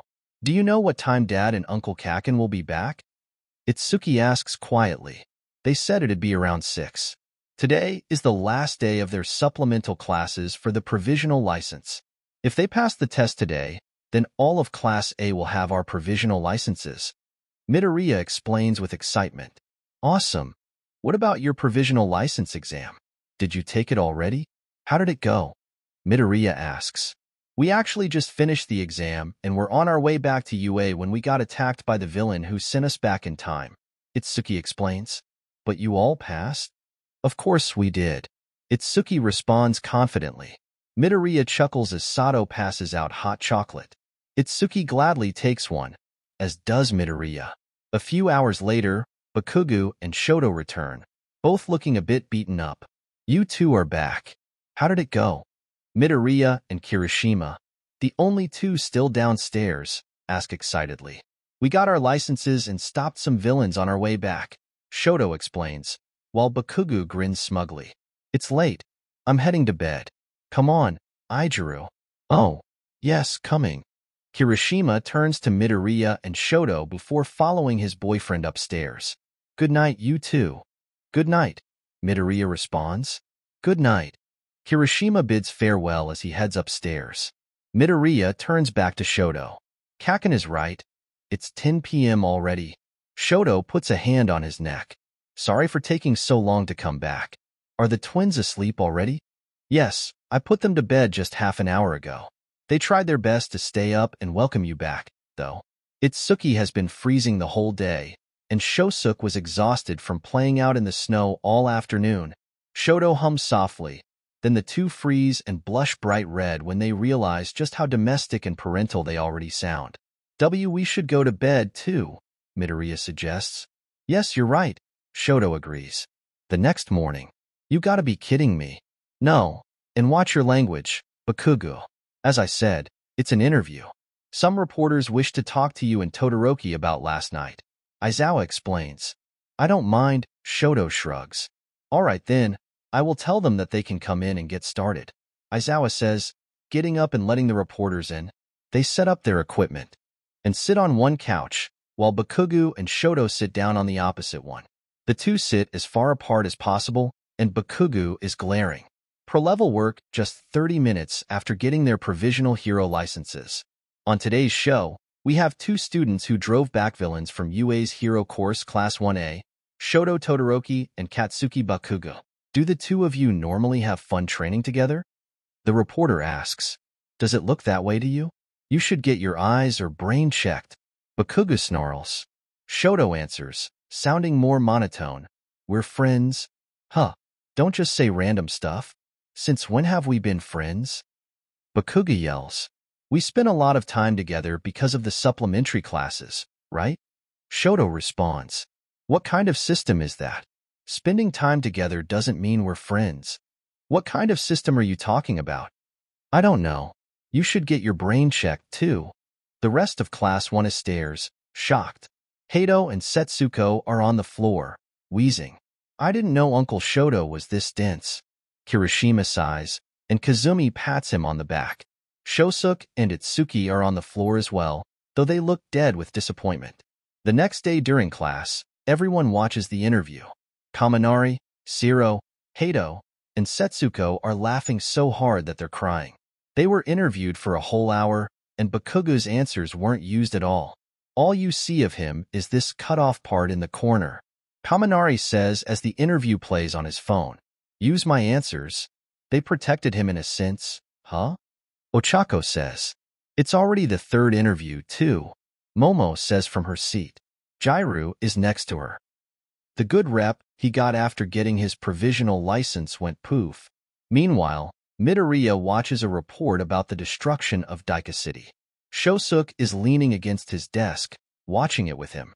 Setsuko is eavesdropping. Ida walks towards them, his steps purposeful and authoritative. I heard that the destruction in Daika City was worse than in Kamino, but because it was less populated, there were fewer victims. They continue to watch as Setsuko ponders, her mind racing with thoughts. Could my papa have been involved in that? The door opens, and midnight. MT Lady and Aizawa enter, their presence commanding attention. After changing into their hero costumes, they lead the class outside for today's exercise, practicing for a hero interview. Hero Shoto, come here, MT Lady calls out, her voice amplified by the microphone. Shoto steps on stage, his demeanor a mix of confusion and curiosity. What are you talking about? He asks, his brow furrowing in bewilderment. Pretend you just finished doing a job. Shoto, what kind of hero would you like to be?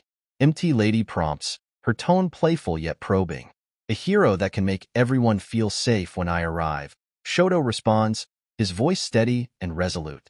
That's wonderful. If a handsome boy like you came to save me, my heart would start racing, though.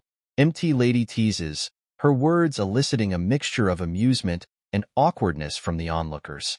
Do you have heart problems? Midoriya interjects with a sigh, his tone laced with both amusement and exasperation. Hato and Setsuko wheeze with laughter, while the twins face palm in embarrassment. What kind of ultimate moves do you have? MT Lady continues, shifting the focus back to Shoto's abilities. Heaven-piercing ice wall. It covers a wide area, can stop others, and can create a place to stand. It has a wide range of uses, Shoto explains, demonstrating the technique with precision. Also, I have the rougher flash freeze heat wave. Well, if you want people to feel safe, it might be good to smile. MT Lady suggests once Shoto is back on stage. You'll slay the ladies with your smile. Her words are met with a mixture of amusement and discomfort from the audience. If I smile, they'll die? Hato and Setsuko are now collapsed on the ground, their laughter echoing through the training area. Gasping for breath between fits of wheezing, they struggle to compose themselves. Meanwhile, the twins wear expressions of frustration bordering on tears, and Midoriya bows his head in shame. Despite the laughter and embarrassment, the training continues. When it's Midoriya's turn, he finds himself frozen stiff with nervousness, his anxiety palpable in the air. Once again, the twins bow their heads. This time in shared shame, Hawks collapsed onto his bed with a heavy sigh, his exhaustion evident in the way his body sank into the mattress. Today had been a demanding ordeal. In order to earn the league's trust, he had to journey to Kyushu and deceive Best Jeanist Demise, pretending, of course. As the weight of the day settled upon him, waves of nausea surged through Hawks, sending him scrambling to the bathroom. I thought morning sickness was supposed to be confined to the mornings, he grumbled inwardly, hunched over the toilet in discomfort. "Hey, Birdie, you in here?" The raspy voice of 𝗬𝗵𝗶 echoed through the apartment, catching Hawks off guard. He had forgotten to close the balcony door. 𝗬𝗵𝗶 appeared in the bathroom doorway. Concern etched onto his features as he watched Hawks retch. "Is that why you rushed off after our meeting?" 𝗬𝗵𝗶's tone softened as he knelt beside Hawks, offering a soothing hand on his back. "You sounded fine on the phone earlier, and you said it was just a stomach bug, but you've been like this for the past, what, 2 months? You really need to see a doctor."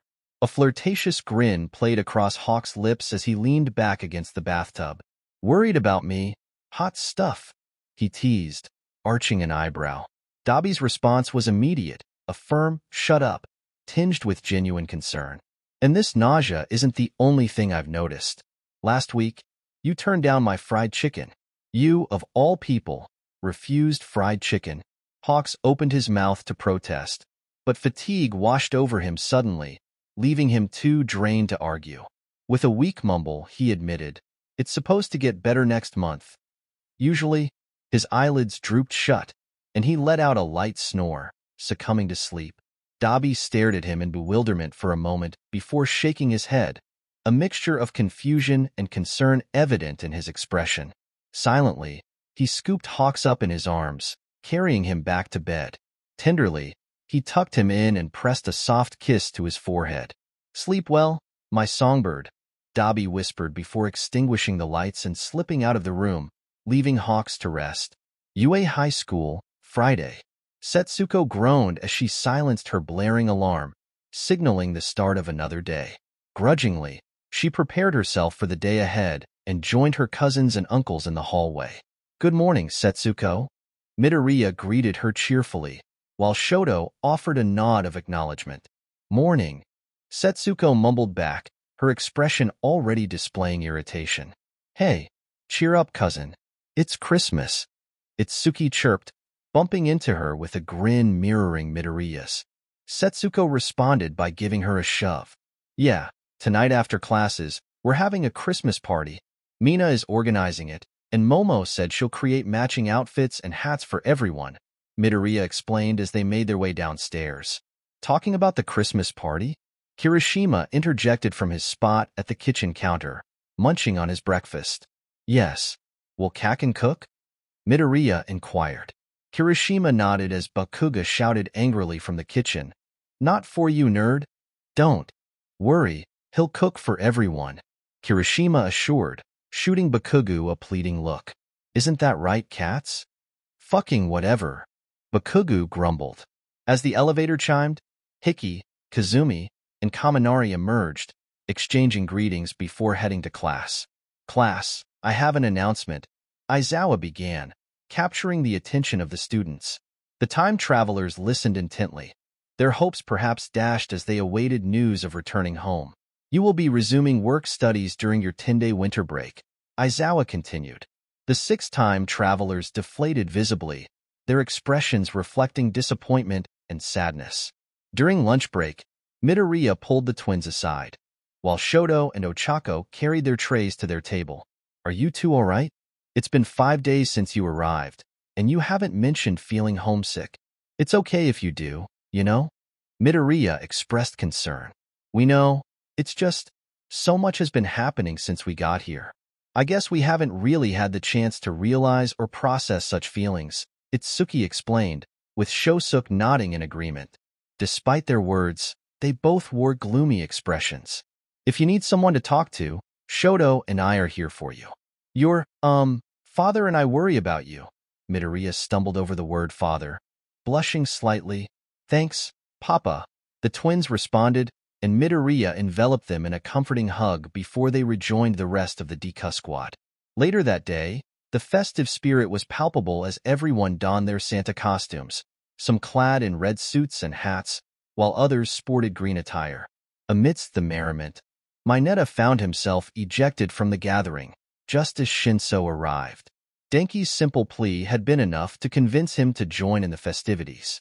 In the kitchen, Bakuga wielded his culinary prowess, with Kirishima reluctantly roped into assisting, fiercely guarding their domain from intruders. However, An exception was made for Kazumi, who lent a hand with the cooking. Meanwhile, the Todorokis took charge of setting the table, while the others busied themselves with adorning the tree with festive decorations. Hickey observed with amusement as her father valiantly attempted to keep her other father out of the kitchen. "But I just want to grab a soda," Denki protested, met with Shinsu's resigned sigh. "And I'd rather you not risk getting blasted by Blasty," Shinso retorted. "What did you just call me, 𝐈𝐵𝐺?" After half an hour of culinary efforts, dinner was finally ready, and everyone gathered around the table and couches. Ida, holding a large bag of presents, stood up, his voice ringing out, "Ready and Merry Christmas." The room erupted in cheers and excitement. Ochako marveled at the array of delicious food laid out before them, while Sato proudly presented a cake he had baked, as Bakugo attempted to sneak off to his room. However, Kirishima intercepted him, pulling him back to his seat with a determined grin. "No sneaking off, cats. You're staying put." "Fine, but I won't be wearing any stupid costume and hat," Bakugo grumbled, his tone as sharp as ever. Seeing their chance, Kazumi and Kirishima turned on the charm, casting pleading looks at Bakugo. "Please." With a reluctant sigh, Bakugo relented, snatching the hat from Mina's grasp and begrudgingly placing it on his head. He scowled, but Kirishima's bright smile softened his expression just a fraction. As the festivities unfolded, everyone relished in the joyous atmosphere, indulging in delicious food and lively conversation. "So, work studies again. We must be the busiest first years in UA history," Kirishima remarked, breaking the chatter. Jairu turned to Ochako and Tsuyu, seated beside her. "You two are heading back to Ryukyu, right?" "Yeah," Ochako confirmed. "What about you, Jairu?" Midoriya's internship situation became the topic of discussion as Ida inquired about his plans. Kirishima chimed in optimistically, suggesting a reunion with Centipede. "True, but they don't have time. Right now, I'm still in limbo," Midoriya explained, flanked by Ida and Kirishima. Kirishima turned to Bakugo, his enthusiasm palpable. "Cats, will you go to Genist?" Bakugo hesitated. I haven't decided yet, but you have a ton of people asking for you, right? After the sports festival, you can go wherever you want," Kirishima urged, trying to sway Bakugo's decision. "I'm not interested in learning from riffraff after all this time," Bakugo declared, shoving Midoriya away and taking a seat next to Kirishima. "Where to do our work studies?" Shoto pondered aloud, his gaze drifting to the door. Aizawa entered, accompanied by his wife and daughter, apologizing for their tardiness. "Sorry we're late. Have you started already?" he inquired, gesturing to the woman beside him. "This is my wife," Aizawa introduced, prompting the woman to offer a warm smile. "Nice to meet you all. My name is Aizawa Mylin. Just call me Mylin." Eri, clad in a Santa costume, clung to her mother's dress, her bashfulness evident as she hid behind her parents. Hickey couldn't contain her excitement, whispering eagerly, "Grandma, and Aunt Eri. She's so cute." Amidst the commotion, Aizawa directed Mylin towards the time travelers. "They're the time travelers I told you about," he explained, pointing towards the thrilled Hickey. "And this is our future granddaughter." "Hi, Grandma," Hickey greeted enthusiastically. Mylin was charmed by the young girl, showering her with compliments. Shinso observed the interaction with confusion while standing beside his sister. Shosuke's emotions suddenly overwhelmed him, his lips quivering as tears streamed down his cheeks. "Man, this makes me miss Grandma," he admitted, his voice choked with emotion. His sister and cousins shared his sentiment, nodding in understanding. Shosuke couldn't contain his tears any longer, fleeing upstairs. "Shosuke," his sister called out, her worry evident in her tone. Midoriya approached her, concerned. "What's wrong?" he inquired gently. Shoto placed his hand on Midoriya's shoulder and walked past him, stating, "I'll go check on him." Midoriya nodded, then took Itsuki's hand and led her over to Eri to distract her. Meanwhile, upstairs, "Shosuke? It's Shoto. Can I come in?" Shoto's voice was gentle as he knocked on the door. From within the room, quiet sobs and whimpers could be heard. 𝗧𝗏 opened the door slowly and entered. 𝗧𝗏 was curled up in his covers, sitting in the farthest corner of his bed. Approaching him cautiously, 𝗧𝗏 sat down, making sure to keep his distance for the time being. "Do you want to talk about it?" he offered softly. 𝗧𝗏 sobbed and hiccuped. "I miss my parents. I miss grandma, my aunts and uncles. I just want to go back home." His cries grew louder. 𝗧𝗏 moved closer and enveloped him in a hug. "I know what that feels like. I missed my family too when I first moved here. I miss my mother every day while she's in the hospital. I miss 𝗬𝗏𝗄𝐼 the most. You'll be home soon, I know it. And until then, your father and I will do our damned best to make you feel at home here," he reassured, gently stroking 𝗧𝗏's head. Slowly, 𝗧𝗏 began to calm down, his sobs lessening. "Thanks, Dad. I love you," he whispered, his voice hoarse from crying. "I love you too," 𝗧𝗏 responded softly. 𝗧𝗏 and 𝗧𝗏 descended the stairs. 𝐒𝐭𝐚𝐲 walks towards them. "Are you all right?"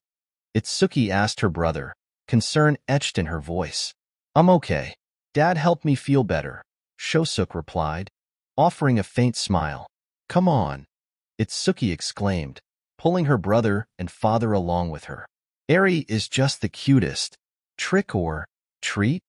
𝐒⁴ said tentatively, turning to her mother to check if she was doing it right. 𝗵𝗲 knelt next to her daughter. "No, sweetie, you mixed up the holidays. But that's okay. Try again," she encouraged, eliciting awes from everyone. "Demons out, demons in." 𝗂𝐴 tried again, her innocent attempt drawing more admiration from the group. "No, that's not for another 2 months," 𝐈𝐵 interjected, his tone amused. "Is 𝗬𝗏𝗧 with you?" Kirishima inquired.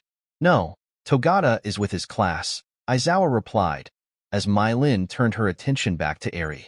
"Go on, honey, have fun," 𝗵𝗲 encouraged 𝗂𝐴 as she nodded and joined the students, holding out eggs to 𝐒𝐿𝐴𝐾o. "I painted some eggs," 𝗂𝐴 explained eagerly. "That's for Easter." 𝐒𝐿𝐴𝐾o chuckled, accepting the eggs with a smile. "𝗂𝐴, do you want something to drink?" Shinso offered. "Yes, please, Nichan," 𝗂𝐴 replied, her eyes brightening as he handed her a glass of juice. Momo offered her cookies, and 𝗂𝐴 grinned happily as she joined the group of students. 𝗵𝗲 and 𝐈𝐵 watched fondly as 𝗂𝐴 interacted with her classmates, surrounded by warmth and laughter. As the festivities continued, everyone enjoyed themselves, dancing to Jiraiya's guitar and exchanging gifts. Kirishima approached Bakugo, who stood in a corner of the room. "I know you're tired and want to go to bed, but this is for you," Kirishima said, holding out a present wrapped in paper adorned with little explosions. Bakugo gave Kirishima a soft smile, one reserved solely for him, and accepted the gift. His eyes widened as he opened the box to reveal a ring. "Ijiru?" Bakugo's voice caught in his throat as he looked at Kirishima, his hands trembling as he reached for the ring. "It's a promise ring," Kirishima explained, gently sliding the ring onto Bakugo's finger. "I promise to love you for the rest of my life and hope that I can marry you for real one day." Overwhelmed with emotion, Bakugo pulled Kirishima close, kissing him passionately and pouring all the love he felt into the embrace. "You sappy idiot," Bakugo teased, his grin wide as he and Kirishima leaned their heads together. Kirishima returned the smile softly, wearing the same ring as Bakugo. "I got something for you as well, but you can only have it when you come upstairs with me now," Bakugo said suggestively, taking Kirishima's hand and pulling him along. Having eavesdropped, Kazumi fake gagged as the two ran upstairs. She turned to Hickey with a smirk. "I'm crashing at yours tonight," she declared, leaving Hickey slightly confused. 𝗧𝗏 waved over the twins and Midoriya. "I've got a present for you," he announced, pulling out Endeavor's credit card. "We're going shopping tomorrow, and you can buy everything you want." The twins and Midoriya cheered and grinned brightly. "Thanks, Dad," they exclaimed in unison. "Thank you, 𝗧𝗏. I have something for you as well," Midoriya added, walking over to the tree. He picked up 3 big gift boxes and brought them over, handing one to each of them. 𝗧𝗏 tore hers open the fastest, revealing a red sweater with a big eye on it. 𝗧𝗏 and 𝗧𝗏's sweaters each bore an S, but 𝗧𝗏's was white while 𝗧𝗏's was green. "Thank you, Papa," The twins hugged him tightly. Shoto stared at his sweater entranced. "You made these?" he asked, almost incredulously. Midoriya blushed. "I had some help from Mom, but yes, I knitted them myself." Shoto surged forward and kissed him passionately. The twins stared in shock, covering their mouths to contain their excitement and not ruin the moment. After a few seconds, Shoto pulled back, his expression filled with love. "I love you so much, Izuku." Izuku's face turned bright red. Then he started smoking and fainted. "Izuku. Oh God, I killed him." Shoto panicked. The twins couldn't contain their laughter any longer and burst out laughing. Shoto fussed over Izuku, urging his kids to stop laughing and help him revive their father. Meanwhile, Kaminari approached Shinso nervously, holding out a present. Shinso took it and handed Kaminari a gift as well. "I got you something too," he said. They opened their gifts. Shinso held a purple Polaroid camera, while Denki held a charger in the form of a lightning bolt. "Denki, you didn't have to. This must have cost a fortune," Shinso remarked. "I saw it and immediately thought of you," Denki said, blushing. "This charger is so awesome. I thought it could help when you overuse your quirk and short circuit. To ease the pain by recharging yourself. Toshi, thank you." Denki hugged him tightly. Shinso smiled softly and hugged him back. Hiki watched her dads from afar. As it got late, Mylin, Aizawa, Shinso, and Eri decided to leave. Aizawa carried the already sleeping Eri as Mylin hugged Hiki tightly. "Bye, Grandma. Bye, Grandpa," Hiki whispered. "I look forward to seeing you again." Mylin smiled softly and waved. The door closed behind them, and Class A went to bed for the night. The next morning, Saturday dawned with Midoriya stretching as he woke, rubbing the sleep out of his eyes. Confusion clouded his mind momentarily. How did I get to my room? Slowly, the events of last night came flooding back, and his eyes widened with the realization. Shoto kissed me. He kissed me. And I fainted, like an idiot. He buried his blushing face in his hands. Shoto must have carried me to my room. Collecting himself, he got up and dressed, then exited his room, only to bump into a broad chest. Blushing furiously, he realized it was Shoto. "Shoto. Gee, good morning." "Good morning, Izuku. Are you feeling better?" Shoto inquired, his hand moving to his neck, eyes fixed on the floor. What? "Oh no, you didn't make me uncomfortable at all," Midoriya hurriedly assured. I really liked it. It was just too much at once." "You like the kiss?" Shoto's surprise was evident. Midoriya nodded. "I'm sorry for fainting. No, it's my fault. I should not have kissed you like that and told you that I love you. I apologize for overwhelming you." Midoriya gave him a small, reassuring smile. Their tender moment was interrupted by the unexpected presence of the twins, who blurted out, "You too? Seriously? It's just awkward watching you dance around each other like that. Just admit you love Dad back. Kiss and make up. Shosuke and I are living proof of your love." Startled, Shoto and Midoriya turned to face the twins. "It's Suki," Shosuke interjected. "Don't just say it like that." "What? I'm right." Itsuki defended. Shoto sighed, and Midoriya shook his head, a mix of embarrassment and amusement coloring their expressions.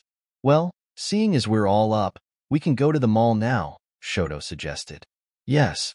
The twins cheered simultaneously. "Race you downstairs."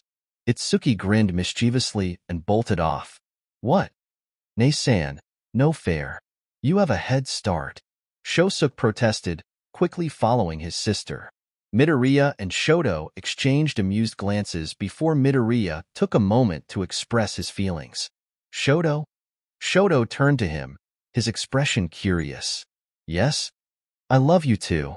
Their smiles mirrored each other's as they shared a tender kiss before joining their children downstairs. Upon reaching the living room, they found Setsuko and Hato engrossed in a game of Mario Kart, with Hato on the verge of winning until Setsuko resorted to a sneaky move, sparking Hato's frustration. "Hey!" Hato's voice boomed, his wings aglow. With irritation, Setsuko, unrepentant, erupted into laughter. 𝗧𝗃𝗧𝗏, witnessing the scene unfold, panicked as he noticed the flames dangerously close to the couch. 𝐒𝐩𝐢𝐽𝐈, calm down, or you're gonna burn the couch. With a deep breath, 𝗧𝗃𝗧 managed to control himself, extinguishing the flames. Setsuko's laughter turned into a tumble as she fell to the floor, prompting 𝗧𝗃𝗧 to burst into laughter as well, pointing at her. Setsuko shot him a glare before retaliating, launching into a playful wrestling match. Meanwhile, Shoto and Midoriya headed to the kitchen to grab some breakfast before their outing. Why can't they just get along? Itsuki sighed, pinching the bridge of her nose in annoyance. They're just too much like Uncle Tuya and Uncle Tenko, Shosuke remarked, shaking his head in resignation. We're gonna need an escort if we want to go to the mall, right? Shoto inquired, to which Midoriya nodded. We should probably have asked someone earlier. This might be too short notice for any of the pros to have time to come with us, Midoriya mused. Suddenly, 𝗧𝗃𝗧 came flying into the kitchen, surprising Shoto and Midoriya, who stared at him wide-eyed. You've already got a pro hero right here. 𝗧𝗃𝗧 grinned from the floor, wincing. Ow, Setsuko. That was harder than usual. That's what you get for laughing at me, asshole. Setsuko's voice rang out from the common room. 𝗧𝗃𝗧 dusted himself off and stood up. Wait, 𝗧𝗃𝗧, you are a pro hero? Midoriya asked, puzzled. Aizawa-sensei said you're a third year, Shoto pointed out. 𝗧𝗃𝗧 shrugged. At the end of my third year, pro hero, that's the same thing.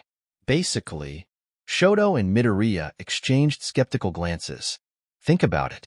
Now, if you would excuse me, I have a cousin to kill, 𝗧𝗃𝗧 declared before speeding out of the kitchen, leaving behind the sounds of crashing and fighting from the common room. You're dead, bitch. Come at me, you fucker. Well, if what 𝗧𝗃𝗧 said is right, I don't want to disappoint the twins. They were so excited. Midoriya sighed. We're gonna be in trouble if Sensei finds out. What if he doesn't? Shoto suggested. Midoriya's shoulders sagged, defeated. Fine. Come on. He took Shoto's hand, and the two left the kitchen. As they entered the common room, they were met with a scene of chaos. Scorch marks marred the walls, feathers littered the floor, and furniture was overturned. Before they could fully take in the mess, the elevator dinged, and Bakugu's voice echoed through the room. What the fuck? What happened down here? Kakin. 𝗧𝗃𝗧 and Setsuko simultaneously pointed accusing fingers at each other. It was his fault. She attacked me. What? Setsuko shrieked. No, you attacked me. You threw me. Fuckface. Idiot. Shut up. Shoto's voice thundered, silencing the bickering duo. Startled, 𝗧𝗃𝗧 and Setsuko immediately fell silent, their heads bowed in shame as Shoto stood before them, arms crossed. The twins quivered, knowing they had crossed a line. That's kinda hot, Midoriya whispered, his hand covering his mouth, eliciting a gag from Bakugu as he turned to make breakfast with Kirishima. Both of you get along and clean up your mess. I want this place spotless when we get back. Shoto's command was firm, leaving no room for argument. The two nodded frantically and set to work, but Midoriya interjected. But Shoto, we will just go without an escort, Shoto decided. We can't do that, Midoriya protested, concern etched on his face. We are now. Shoto took his boyfriend's hand and pulled him along, the twins following close behind, giggling at the chaos they left behind. Sneaking out, they caught a bus to the mall. Upon arrival, the twins' eyes sparkled with excitement, and before their parents could intervene, they were off, darting from one shop to another. Oh, look at that shop. Let's go to this one. No, this one first. Papa, over here. Dad, come look. Midoriya and Shoto sighed, but couldn't help but smile as the twins led them on a whirlwind tour of the mall. After purchasing a multitude of items, they headed to the food court to grab a bite to eat. Oh man, I'm starving, Itsuki exclaimed as she plopped down onto a seat, with Shosuke settling opposite her. Midoriya sat next to Shosuke as Shoto went to fetch their food, their many bags resting next to the table. Did you two have fun? Midoriya asked, smiling warmly as the twins nodded enthusiastically. I'm glad. Shoto returned with trays of food, settling down next to Itsuki opposite Midoriya. They began to eat, engaging in light conversation. 𝗧𝗏. Two women approached the table, causing 𝗧𝗏 to choke on his food momentarily before 𝗧𝗏𝗏 swiftly hit his back. 𝗵𝘃𝗵𝗲, Mom? What are you doing here? 𝗧𝗏 managed to sputter out, surprised. Your sister got me a weekend pass so we could do some mother-daughter shopping, Ray explained, her smile gentle. 𝗵𝘃𝗵𝗲 nodded in confirmation before turning her gaze to the others seated at the table. Are these your friends? 𝗵𝘃𝗵𝗲 asked, turning to 𝗵𝗃𝗧𝗏. I recognize you from the sports festival. 𝗵𝗃𝗧𝗏, right? 𝗵𝗃𝗧𝗏 nodded, his cheeks flushing. Why yes, that's me. 𝗵𝗃𝗧𝗏 Izuku. Nice to meet you. And who are you two? 𝗵𝘃𝗵𝗲 inquired, her gaze shifting to the twins. The twins blinked, wide-eyed, as 𝗧𝗏 and 𝗵𝗃𝗧𝗏 nudged them to snap out of their daze. I'm 𝗧𝗏𝗧𝗏, exclaimed the girl, while her brother added, I'm 𝗧𝗏𝗧𝗏. Such wonderful names. Ray gushed fondly. Do you go to UA as well? She asked, and the twins nodded in affirmation. Why don't you come over for dinner tomorrow? I'd love to get to know my son's friends better, Ray suggested with a warm smile.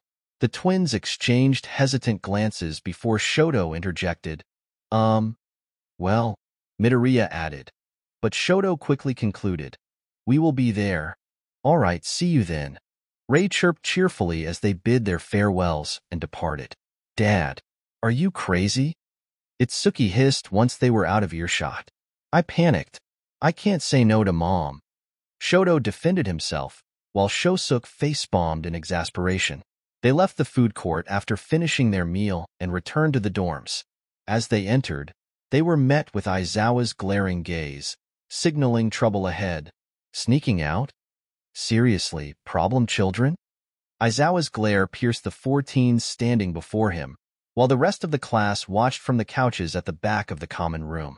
𝗧𝗏𝗏 stepped forward. I'm sorry, Sensei. It was my idea. I dragged Izuku and the twins along. Only I'm to blame. 𝗧𝗏𝗏.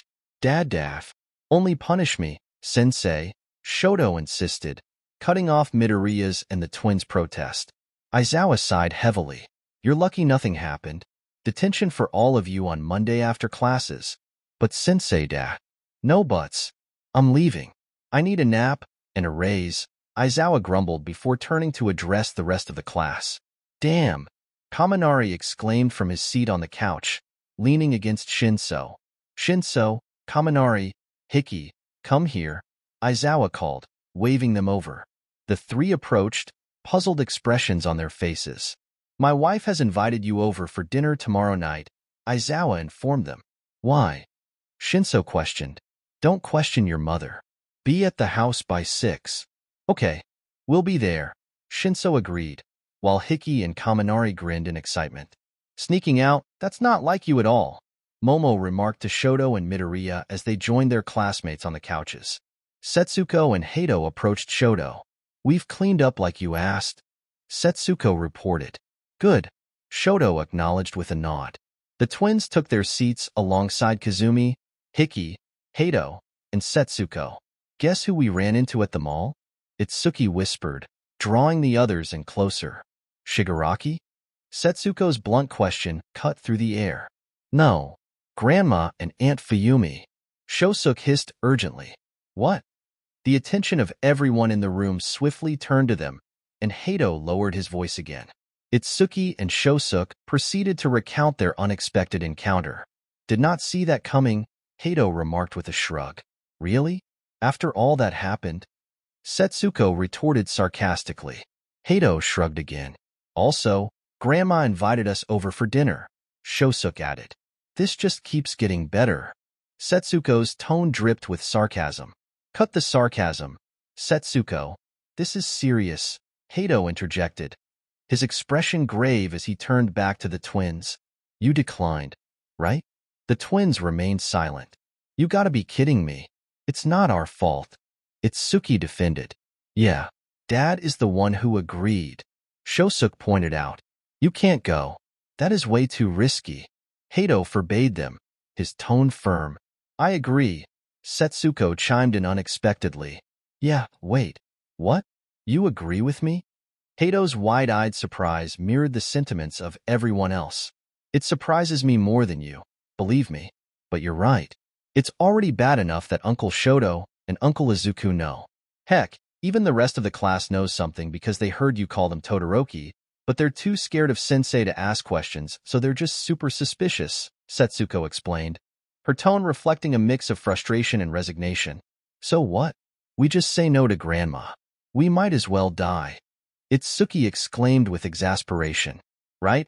Saying no to Grandma is worse than kicking a puppy and throwing it off a cliff, Shosuke agreed, nodding in agreement. Wow, that's unusually dark for you, someone remarked. Shosuke shrugged. We gotta think of something. If you do end up going, you gotta be super careful, Hato advised, prompting an eye roll from the twins. We should probably wait for Sensei to calm down before we ask for permission to go tomorrow, Shoto suggested, and Midoriya nodded in agreement. Go where? Kirishima piped up curiously. We ran into my mother and sister at the mall earlier today, and my mother invited us over for dinner tomorrow, Shoto explained. Ooh. Mina wiggled her eyebrows teasingly, earning a blush from Midoriya. Well, on that note, Hiki and I have been invited to dinner at Shinsu's house just now as well, Kaminari announced. Is that what Aizawa called you over for? Ochako inquired, and Kaminari nodded. Why would he be the one to tell you that, Ribbit? Tsuyu asked. Because he's my dad, Shinso clarified. What? The exclamation burst from the group simultaneously, their reactions a mix of shock and disbelief. You didn't realize? I've theorized this for a while now. They look literally the same, Shoto pointed out. Kaminari smiled proudly. I already knew. Yeah, because you've been over to my place before, Shinso teased, earning a playful swat from Kaminari. Oh shush, babe, Kaminari retorted with a grin. Called it. Mina chimed in, unable to contain her excitement. We weren't really hiding our relationship though, Shinso began. But Mina quickly shushed him, silencing him with a finger to his lips. Shoo, Mina insisted, with a mischievous glint in her eye. Shinso rolled his eyes at her antics. Hiki grinned, turning to her friends. That makes 3 of our parents already dating. Pretty sure my parents are already together as well, Hato pointed out. I think my mom is already pregnant too. They all turned to Setsuko, who simply shrugged. No idea if they're already together. Guys, look at this, Ida exclaimed, turning up the volume of the TV. On the screen, a Nomu was seen engaging in combat with a pro hero. This is news station. What you're seeing right now is one of the strongest Nomus yet. It seems to have a fire quirk as well. Most of the area here is already destroyed or burned. The reporter's voice echoed from the television as the camera zoomed in on the intense battle, purple flames engulfing the surroundings. The pro heroes are evacuating the civilians as our number 2 fights the villain. Number 2? Did she just say number 2? Hawks. Tokoyami muttered, his expression betraying his concern for his mentor. Hato's eyes widened in shock, his breath catching in his throat as he stared at the screen, his mind racing with thoughts and emotions. On screen, Hawks battled the Nomu with ferocity. His once pristine feathers were now matted with blood, many singed from the fiery onslaught, yet he persisted, refusing to yield to the relentless assault. At the League of Villains hideout, tensions ran high as 𝗬𝗲 slammed his fist against the table, his anger palpable. What the fuck, Shiggy? He exclaimed, his voice thick with frustration. You said the Nomu would just cause some chaos to scare the pros. Shigaraki's grin widened as he watched the chaos unfold. It's gone out of control. Let it rage, this is fun. Are you out of your mind? 𝗬𝗲 shot back, his tone laced with urgency. We need him. He gives us intel on the pros. Shigaraki dismissed 𝗬𝗲's concerns with a scoff. He's useless. As the Nomu delivered a devastating blow to Hawks, sending him crashing to the ground, 𝗬𝗲's gaze remained fixed on the screen, his expression tense with worry. Meanwhile, at UA, Hato burst out of the dorms, his heart pounding with fear and determination. Ignoring the worried calls of his peers, he flew off, his sole focus on reaching his mother. In the midst of his agony, Hawks struggled to catch his breath, his body racked with pain. Tears welled in his eyes as he cradled his wounded stomach, a sense of resignation washing over him. As the Nomu loomed over him, emitting a chilling shriek, Hawks found himself immobilized, his thoughts drifting to his loved ones. "This is it. I'm sorry, my baby bird," he whispered softly, tears streaming down his cheeks, a bittersweet smile playing on his lips. With a thunderous crash, the Nomu brought its massive fists down. "Mama!" "Kigo!" Hawks slowly opens his eyes, feeling disoriented as he expects the searing pain that never comes. Glancing around, he realizes he's being carried aloft by someone. Looking up at his rescuer, his eyes widen in disbelief. "Tuya?" Hawks utters, though he quickly dismisses the idea as his Tuya looks different now. "Are you all right?" The stranger's concern is palpable as Hawks groans, his grip tight on his injured stomach. Tuya's doppelganger watches him with worry etched across his features. "I'll get you to a hospital," the stranger insists urgently. "No hospital. My handlers. They'll find out and take it." Hawks gasps, his breaths coming in short bursts as panic starts to grip him. "If not a hospital, then where am I supposed to take you?" The stranger's desperation matches Hawks. "Recovery girl. She knows." With that, Hawks succumbs to unconsciousness from the loss of blood. "Mama? Mama! Damn it!" Heido's heart races as he gazes downward, watching his father valiantly battle the Nomu. "Go. Get him to safety. I will take care of this." Dabi's commanding voice cuts through the chaos. Without hesitation, Heido nods, his resolve firm, and swiftly takes off toward UA. Racing into the campus, Heido bursts into the infirmary, his breaths ragged, his form splattered with blood, and Hawks cradled in his arms, his condition dire. Desperation emanates from Heido's eyes as he looks to Recovery Girl for aid. "Put him down here," she instructs, indicating a nearby bed. Heido complies, gently laying Hawks down as Recovery Girl begins her assessment. "Go. I will treat him." But Heido begins to protest, but he immediately falls silent under Recovery Girl's harsh glare. "Let me work and wait outside." Nodding dejectedly, Heido exits the infirmary. Collapsing into a nearby chair in the hallway, he takes shaky breaths, his gaze fixed on his blood-covered hands, his mother's blood, and he waits. Meanwhile, Dabi manages to defeat the Nomu. As the pros and police rush in to arrest him, he gets teleported away, similar to what happened in 𝐒𝐴𝐵. Back at the bar, he collapses onto the couch. Toga and Twice rush to his aid, applying ice packs to cool him down. Overheated and smoking from overusing his quirk, Dabi is in rough shape. The other league members, minus Shigaraki, watch with concern, hoping for Dabi's swift recovery. Their thoughts also turn to their friend Hawks, worrying about his condition. Several hours later, the infirmary door opens and Recovery Girl emerges. "I'm done," she announces. Startled awake, Heido shoots up from his seat. "How is he?" "He's asleep and will recover.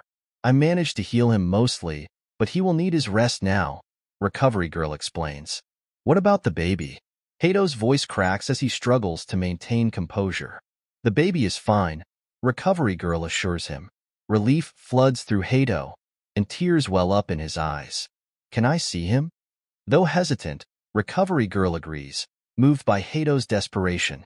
Rushing into the infirmary, Heido sits down next to his mother's bed. Various machines hum and beep around them, filling the room with sound.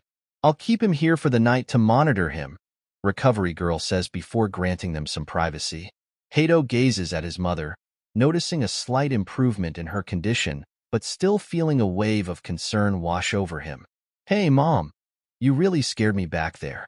I thought I was gonna lose you. I love you so much. Please get better soon," he manages to say before succumbing to tears, tightly holding his mother's hand. As he sobs, he senses several familiar presences entering the room. His cousins. Setsuko offers a comforting hand on his shoulder while Itsuki and Shosuke stand nearby, silently offering their support. As the night wears on, his cousins eventually depart after receiving assurances from Recovery Girl that their Uncle Hawks is stable. However, Heido adamantly refuses to leave his mother's side. Though initially resistant, Recovery Girl relents, permitting 𝐻𝐸𝐸 to stay but insisting that he call her immediately if any issues arise. Exhausted and emotionally drained, 𝐻𝐸𝐸 eventually drifts off to sleep, still clutching his mother's hand tightly throughout the night. The next morning, 𝐒𝐻𝐸 awakens to aching limbs and a foggy mind. Struggling to open his eyes, he finds himself in a sterile hospital room, surrounded by the beeping of machines. Panic sets in as he realizes his predicament. Am I in a hospital? No. My handlers, they'll come for me, and they'll know about my baby too. I can't let them take it. I have to leave. Attempting to move, he feels a weight restraining him. It's then that he notices the person clinging to him, the same individual who had saved him. As he examines the figure more closely, 𝐒𝐸𝐸 can't help but notice the pristine white wings adorning his back, a striking resemblance to his childhood best friend 𝗬𝗧, now clearer under the harsh hospital lights. The boy startles awake at 𝐒𝐸𝐸's movement, his expression shifting from concern to relief upon seeing 𝐒𝐸𝐸 conscious. You're awake. How do you feel? 𝐒𝐸𝐸 hesitates, wary of revealing too much to a potential informant from the commission. However, the familiarity he senses in the boy's presence prompts him to let his guard down slightly. I feel sore, he admits, his mind racing with concerns about his unborn child. Noticing 𝐒𝐸𝐸's distress, the boy reassures him. Don't worry. Recovery girl said your baby is fine. Recovery girl? I'm not in a hospital. 𝐒𝐸𝐸 looks around, confusion clouding his features. The boy shakes his head, offering an explanation. Nope, you're at UA. You told me to bring you here, remember? Vaguely, 𝐒𝐸𝐸 turns his attention to the boy. What is your name? 𝗲𝗄. 𝗲𝗄? Huh? I like that name.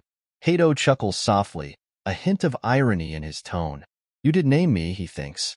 Recovery girl enters the room, drawing their attention. Ah, you're up? Wonderful, she says, standing beside Hawk's bed. How do you feel? Sore, and everything hurts, 𝐒𝐸𝐸 replies. That is to be expected. I just need to run some more tests.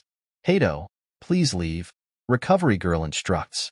𝗲𝗄 nods and exits the room, casting one final glance at Hawks before departing. As recovery girl conducts her tests, 𝐒𝐸𝐸 inquires, is he a student here? Yes, you could say that, she replies cryptically. What is that supposed to mean?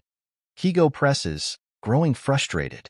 That's confidential, she states firmly, refusing to divulge further details. Instead of returning to the dorms, 𝗲𝗄 makes his way to a familiar bar. Upon entering, he is met with the League of Villains, who regard him with confusion and suspicion. You, what are you doing here? Toga demands, brandishing a knife. 𝗬𝗲 groans wearily from his seat on the couch. How is he? Recovery girl reassures him. Hawks will be fine, and so will the baby. 𝗬𝗲's eyebrows shoot up in surprise. Baby? What baby? Oh, shit. I gotta go, 𝗲𝗄 exclaims, his expression shifting to one of sheepishness before he swiftly departs. Oi, don't just fly off. Get back here. 𝗬𝗲 calls after him in frustration. 𝗲𝗄 stumbles back into the dorms, breathless, and slams the door behind him with a heavy thud. I screwed up, he blurts out, his expression fraught with worry. The Todorokis and Kaminaris, who were in the midst of getting ready for their respective dinners, turned to him with wide eyes. Ooh, is 𝗲𝗄 and I in trouble? Setsuko snickers mischievously. Shut up. 𝗲𝗄 retorts sharply, his frustration evident in his tone. Make me. Setsuko challenges, a playful glint in her eyes. I'm serious. 𝗲𝗄 insists, his voice tinged with urgency. Shoto lets out a resigned sigh.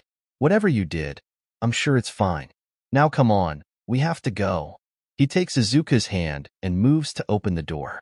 𝗲𝗄 looks at his uncle, puzzled. Go where? Shoto turns back around. My mom invited us for dinner, remember? 𝗲𝗄 points at the twins, who are putting on their shoes. I thought that only counted for the twins? Yes, initially, but they begged me to bring you and Setsuko, Shoto explains. 𝗲𝗄 shoots a glare at his cousins. Setsuko simply shrugs, casually chewing gum before blowing a bubble and letting it pop in his face.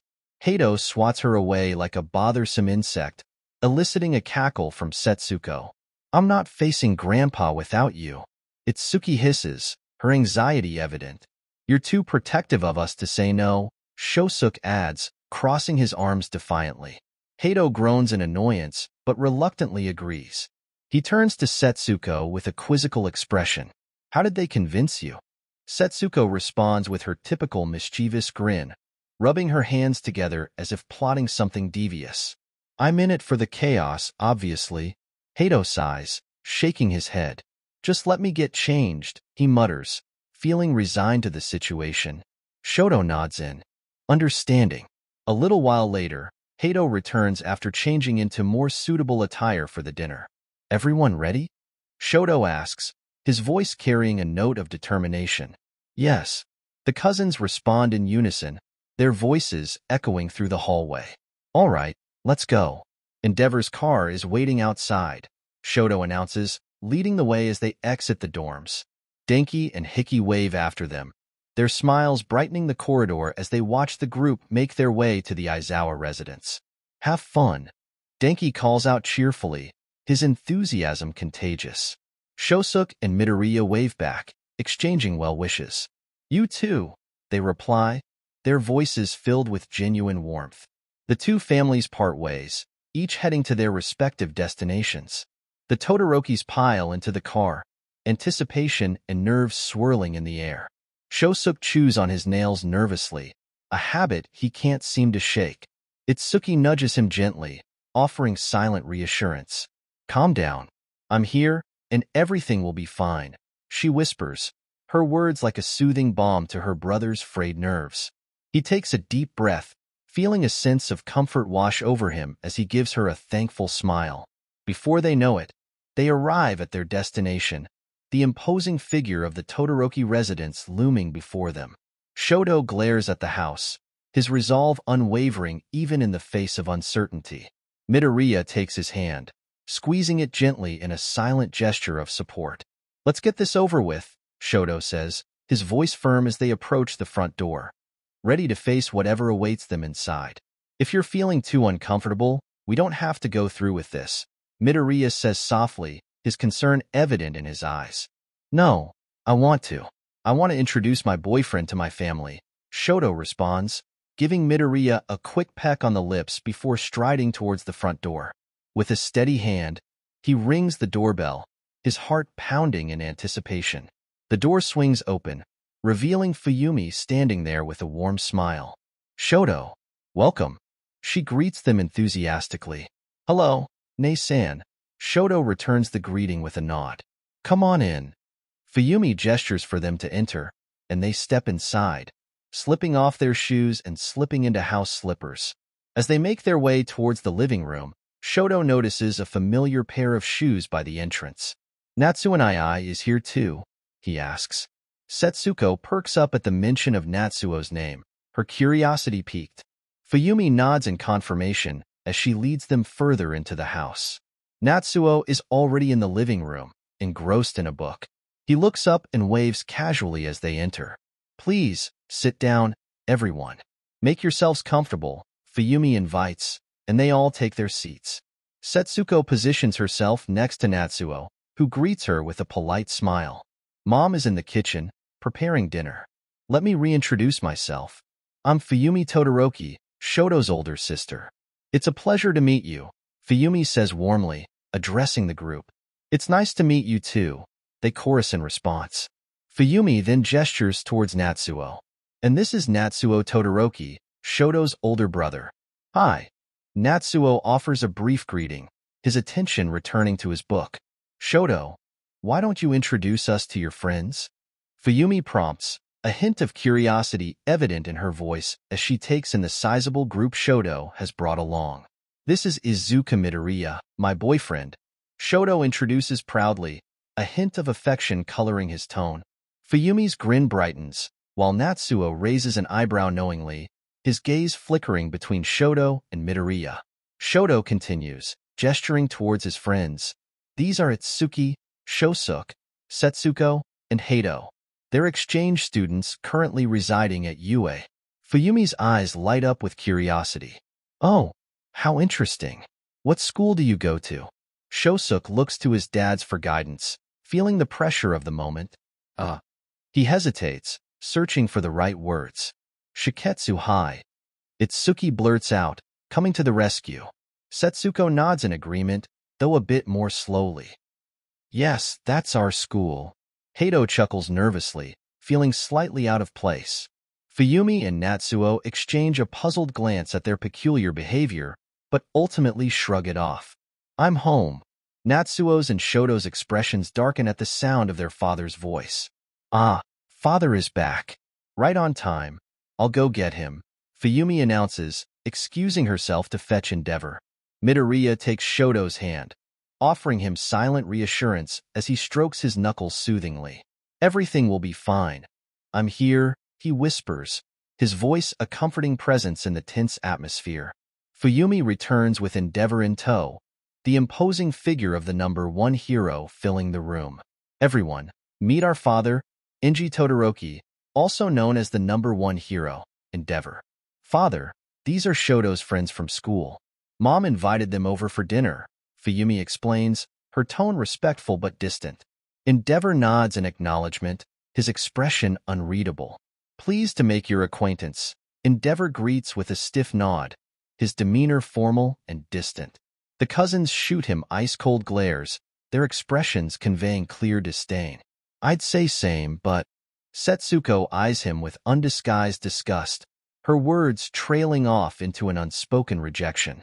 Endeavor blinks, clearly taken aback by their blunt response. Meanwhile, Natsuo and Shoto struggle to suppress their laughter, exchanging amused glances. Fuyumi laughs nervously, attempting to diffuse the tension. Nice, aren't they? Endeavor huffs in response, a hint of annoyance flickering across his features. I'll go see how Ray is doing, he declares, using the excuse to make a swift exit from the awkward encounter. Good one, Natsuo exclaims, extending his hand for a high five, which Setsuko reciprocates eagerly, grinning brightly at her father's approval. Thanks, Dad. Setsuko chirps happily. Natsuo, confusion evident in his expression as he tries to piece together the exchange. Hato, meanwhile, simply face-bombs in disappointment, resigned to the antics of his eccentric family. Sometime earlier, at the Aizawa residence, Shinso rings the doorbell, his hand intertwined with Denki's as Hiki stands beside them.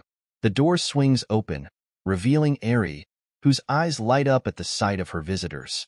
Nichan, Pikachu. Hi, she exclaims joyfully. Hi, Eri. Denki responds cheerfully, reciprocating her excitement.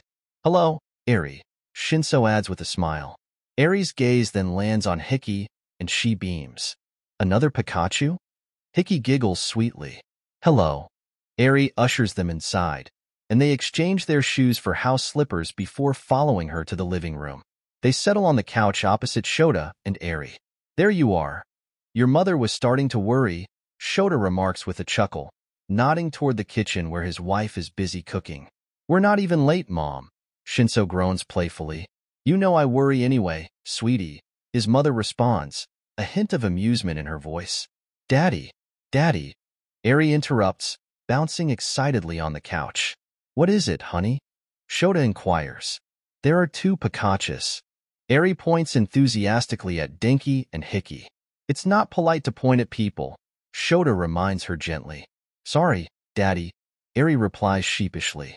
Denki and Hiki share a chuckle at the exchange. Can I show the new Pikachu my room? Eri asks eagerly. She has a name, you know, Shota chides playfully. Hiki waves off her grandfather's concern. With a smile. It's fine, she reassures him before turning her attention to Eri. I'd love to see your room. Eri cheers enthusiastically, bounding off the couch and pulling Hiki along with her down the hallway. Once they're out of earshot, Shinso fixes his father with a serious gaze. Okay, Dad, spill. Something is off about these so-called exchange students. What do you mean, son? Aizawa replies, feigning innocence. You can't fool me, Dad, Shinso persists. What are you talking about, Toshi? Denki interjects, looking at his boyfriend with concern.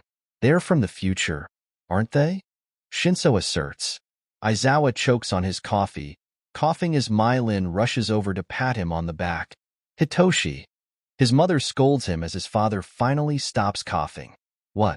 I'm right, aren't I? 𝗬𝐸 retorts, annoyed. Denki stares at him, wide-eyed. Aizawa sighs and pinches the bridge of his nose before nodding in agreement. 𝗬𝐸 looks at his parents with a mix of sadness and frustration. Why did you lie to me? His voice cracks with emotion. For the sake of the future, Aizawa explains. Nedzu said it's better this way. If anyone were to find out, it might change the future drastically. Wow. Mind blown. Denki whispers, clearly shocked. Eri and Hiki re-enter the room, Eri's eyes widening with worry. Nichan, why are you crying? She asks, running towards her big brother and throwing herself into his lap. She holds his face and wipes away his tears, while 𝗬𝐸 chuckles softly. I'm fine, Eri. He reassures her gently. But you're crying, she persists. Don't worry, 𝗬𝐸 reassures her, offering her a comforting smile. Eri pouts, her bottom lip protruding in a display of discontent. 𝗬𝐸 gently turns her around, so she's now sitting with her back against his chest. He wraps his arms around her and plants a tender kiss on her head, eliciting a giggle from Eri. Denki watches the tender moment with affection. Is everything all right? Hiki's voice breaks the silence, her presence tentative as she lingers near the doorway. They know. Hitoshi figured it out, Aizawa informs her. Hiki remains in the doorway, her expression a mix of anxiety and uncertainty. It's okay, sweetie. Come here. 𝗲𝗏 gestures for her to join them, and Hiki hesitantly takes a seat next to her grandmother. How did you figure it out?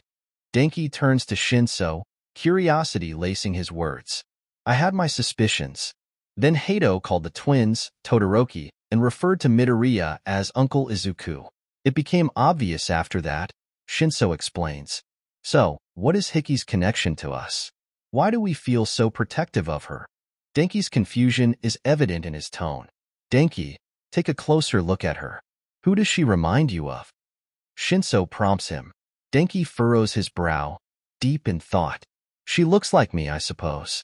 But her eyes, they're like yours, Denki observes. And 𝗬𝐸 prompts further. Her quirk is like ours combined. Denki's expression shifts as realization dawns on him. He shoots up from his seat, eyes widening in shock. She's our daughter? He exclaims. Hiki giggles, confirming his suspicion. Denki's face flushes crimson, and he starts to emit sparks as he becomes overwhelmed, eventually fainting from the revelation. Pikachu. Denki. Papa. Aizawa shakes his head but can't help but grin at the playful exchange. Back at the Todoroki residence, Natsuo blinks at Setsuko's slip of the tongue. Did you just call me Dad? Setsuko breaks into nervous laughter, her cheeks flushing with embarrassment. No, I didn't. What are you talking about? Why would I call you that? She talks too quickly and ends up choking on her gum. Hato quickly taps her back, and she spits it out into a napkin he's already holding. Setsuko groans and buries her face into her hands. Okay. Before Natsuo can inquire further, Rei and Inji enter with dinner. Dinner is ready. As they start eating, the atmosphere remains tense. Rei turns to the cousins. So, my dears, tell me about yourselves, she says with a kind smile. What do you want to know? Itsuki asks between slurps of soba. Don't talk with your mouth full. Midoriya chides his daughter, who grins sheepishly. Age, hobbies, general things like that. Rei clarifies. Oldest starts. Shosuke points at Hato, who lets out a resigned sigh. I'm 18, almost done with my third year, and I like to read. Rei nods, smiling. How wonderful. Do you already know which hero agency you will be working for? In my big brother's agency. He took over Mom's when he graduated, Hato answers, drawing Rei's attention. Rei turns to Setsuko. Oh, okay. Guess it's my turn. I'm 16, in my second year, and I like to play video games with my papa. Setsuko says quickly, sensing her dad eyeing her suspiciously. It's Shosuke's turn. He's 15 and just started his first year. He likes doing research and taking notes, Setsuko continues, diverting the attention. Last is Itsuki. I'm 15 and also just started my first year. My hobby is kickboxing. 𝗧𝗏𝗃 adds. Ray seems satisfied after listening intently. During dinner, mostly she, 𝗵𝗔𝗵𝗲, and Midoriya talk. Everyone else keeps to themselves as Natsuo, Shoto, Setsuko, and Hato glare at Endeavor, which the others try to ignore. After they've finished eating, Ray and 𝗵𝗔𝗵𝗲 start cleaning the table and head to the kitchen to wash the dishes. Midoriya gets up and follows the two. "Oh, let me help," he insists. Ray waves him off. "You don't have to, Izuku." "I want to," Midoriya insists. Shoto helps carry the dishes and eyes his kids. They get the hint and get up to help as well. In the kitchen, 𝗵𝗔𝗵𝗲 and Ray talk. "I think this went well," Ray says happily. 𝗵𝗔𝗵𝗲 nods absently. "Are you all right, dear? You seem deep in thought," Ray asks. "It's nothing, just thinking about Shoto's friends. Didn't you notice how Setsuko looks like a splitting image of you? And Hato?" She pauses, looking down. "He looks like Tuya." Ray goes quiet at her daughter's words. Meanwhile, with the others, Endeavor and Natsuo keep side-eyeing Hato. It unnerves them just how much this random boy looks like Tuya. They might as well be twins. Hato grows uncomfortable with how his father and uncle keep looking at him. He nervously clears his throat and gets up. "I don't feel very well. I'm gonna go get some air," he announces, heading towards the door. Setsuko nods and looks after him worriedly. Now it's just her father, and grandfather. Setsuko gulps. Hato exits the house and walks out into the courtyard in front of the house. Nearby bushes rustle, catching his attention. Hato's feathers sharpen in an instant, but it's too late. Someone covers his mouth and grabs him from behind, pulling him away from the house. He gets tossed to the ground, and a figure looms over him. "I've been following you all day, you overgrown chicken. Now you tell me what the hell you meant this morning, or I'll burn your precious wings," the man hisses, a blue fireball lighting up in his scarred palm. Hato looks up at his captor in disbelief. "What the actual fuck, Dad?" He groans annoyed, throwing his head back in frustration. 𝗬𝗲's glare intensifies as he confronts Hato. "I already told you, you brat. I'm not your dad," he yells angrily. "Now answer my question, or I'll turn you to ashes." Hato groans in frustration. "Just forget I said anything, okay? How am I supposed to forget that?" 𝗬𝗲's voice rises with impatience. "Is Hawks pregnant, yes or no?" "Shut up, please," Hato pleads, but 𝗬𝗲 grabs the front of his turtleneck, yanking him up until their faces are inches apart. Hato winces as he feels the hard ground beneath him. "Now you listen here, you little punk," 𝗬𝗲 snarls menacingly, but before he can continue, he's interrupted. "𝗬𝗲." 𝗬𝗲 releases Hato, who falls back to the ground with a grunt as his head hits the cement. "Boss, I told you. I'm going by myself," a voice interjects, drawing their attention. "And someone has to make sure you don't get caught." Shigaraki hisses angrily as he approaches the two. 𝗬𝗲 rolls his eyes in annoyance as a voice calls out from the front door, asking if Hato is all right. Hato tries to shout a response, but 𝗬𝗲 covers his mouth firmly, warning him with a menacing look. Hato's eyes widen in fear, realizing the severity of the situation. "Hato." Setsuko's voice calls again, her footsteps approaching. "One word, and she's dead," 𝗬𝗲 whispers harshly, his grip tightening on Hato's mouth. Hato trembles, feeling a surge of panic. "I am fine. You can go back inside, little cousin." He manages to stammer out as Setsuko's footsteps retreat and the front door closes. Shigaraki glares at the direction of Setsuko's voice. "That girl is persistent," he grumbles. Turning back to Hato, he demands, "Make her go away." Hato's breaths come out unevenly as he struggles to maintain his composure. I'm fine," he repeats nervously. "Now, answer this moron's question, and we'll leave you be," Shigaraki insists. "Never." Hato responds defiantly, but before he can say more, 𝗬𝗲 delivers a harsh kick to his stomach, causing him to double over in pain. Suddenly, a hand wraps around the back of 𝗬𝗲's throat, for fingers pressing against his skin. "Let my cousin go, or you're dust," a voice threatens ominously. 𝗬𝗲's eyes widen in surprise as he turns, igniting his palm with blue flames. Hato watches in horror as everything seems to slow down. His cousin, his little sister, is in danger, and he's unable to move a muscle. No. The word slices through the tension like a knife, causing 𝗬𝗵𝗺 to freeze in his tracks, his eyes widening in surprise. Natsuo stands protectively in front of Setsuko, his arms spread out defensively as frost begins to creep across the ground beneath him. His gaze is fixed on 𝗬𝗵𝗺, his expression one of fierce determination. Harm her, and I'll kill you myself. Natsuo hisses angrily, sending a shiver down 𝗬𝗵𝗺's spine. Even Shigaraki is taken aback by the intensity of his resolve. Growling low in his throat, 𝗬𝗵𝗺 reluctantly lowers his hand, the flames flickering out. He looks away, unable to meet Natsuo's gaze. Shigaraki begins, but Natsuo cuts him off with a curt command. Leave before Endeavor notices, Natsuo says firmly, not giving Shigaraki a chance to argue.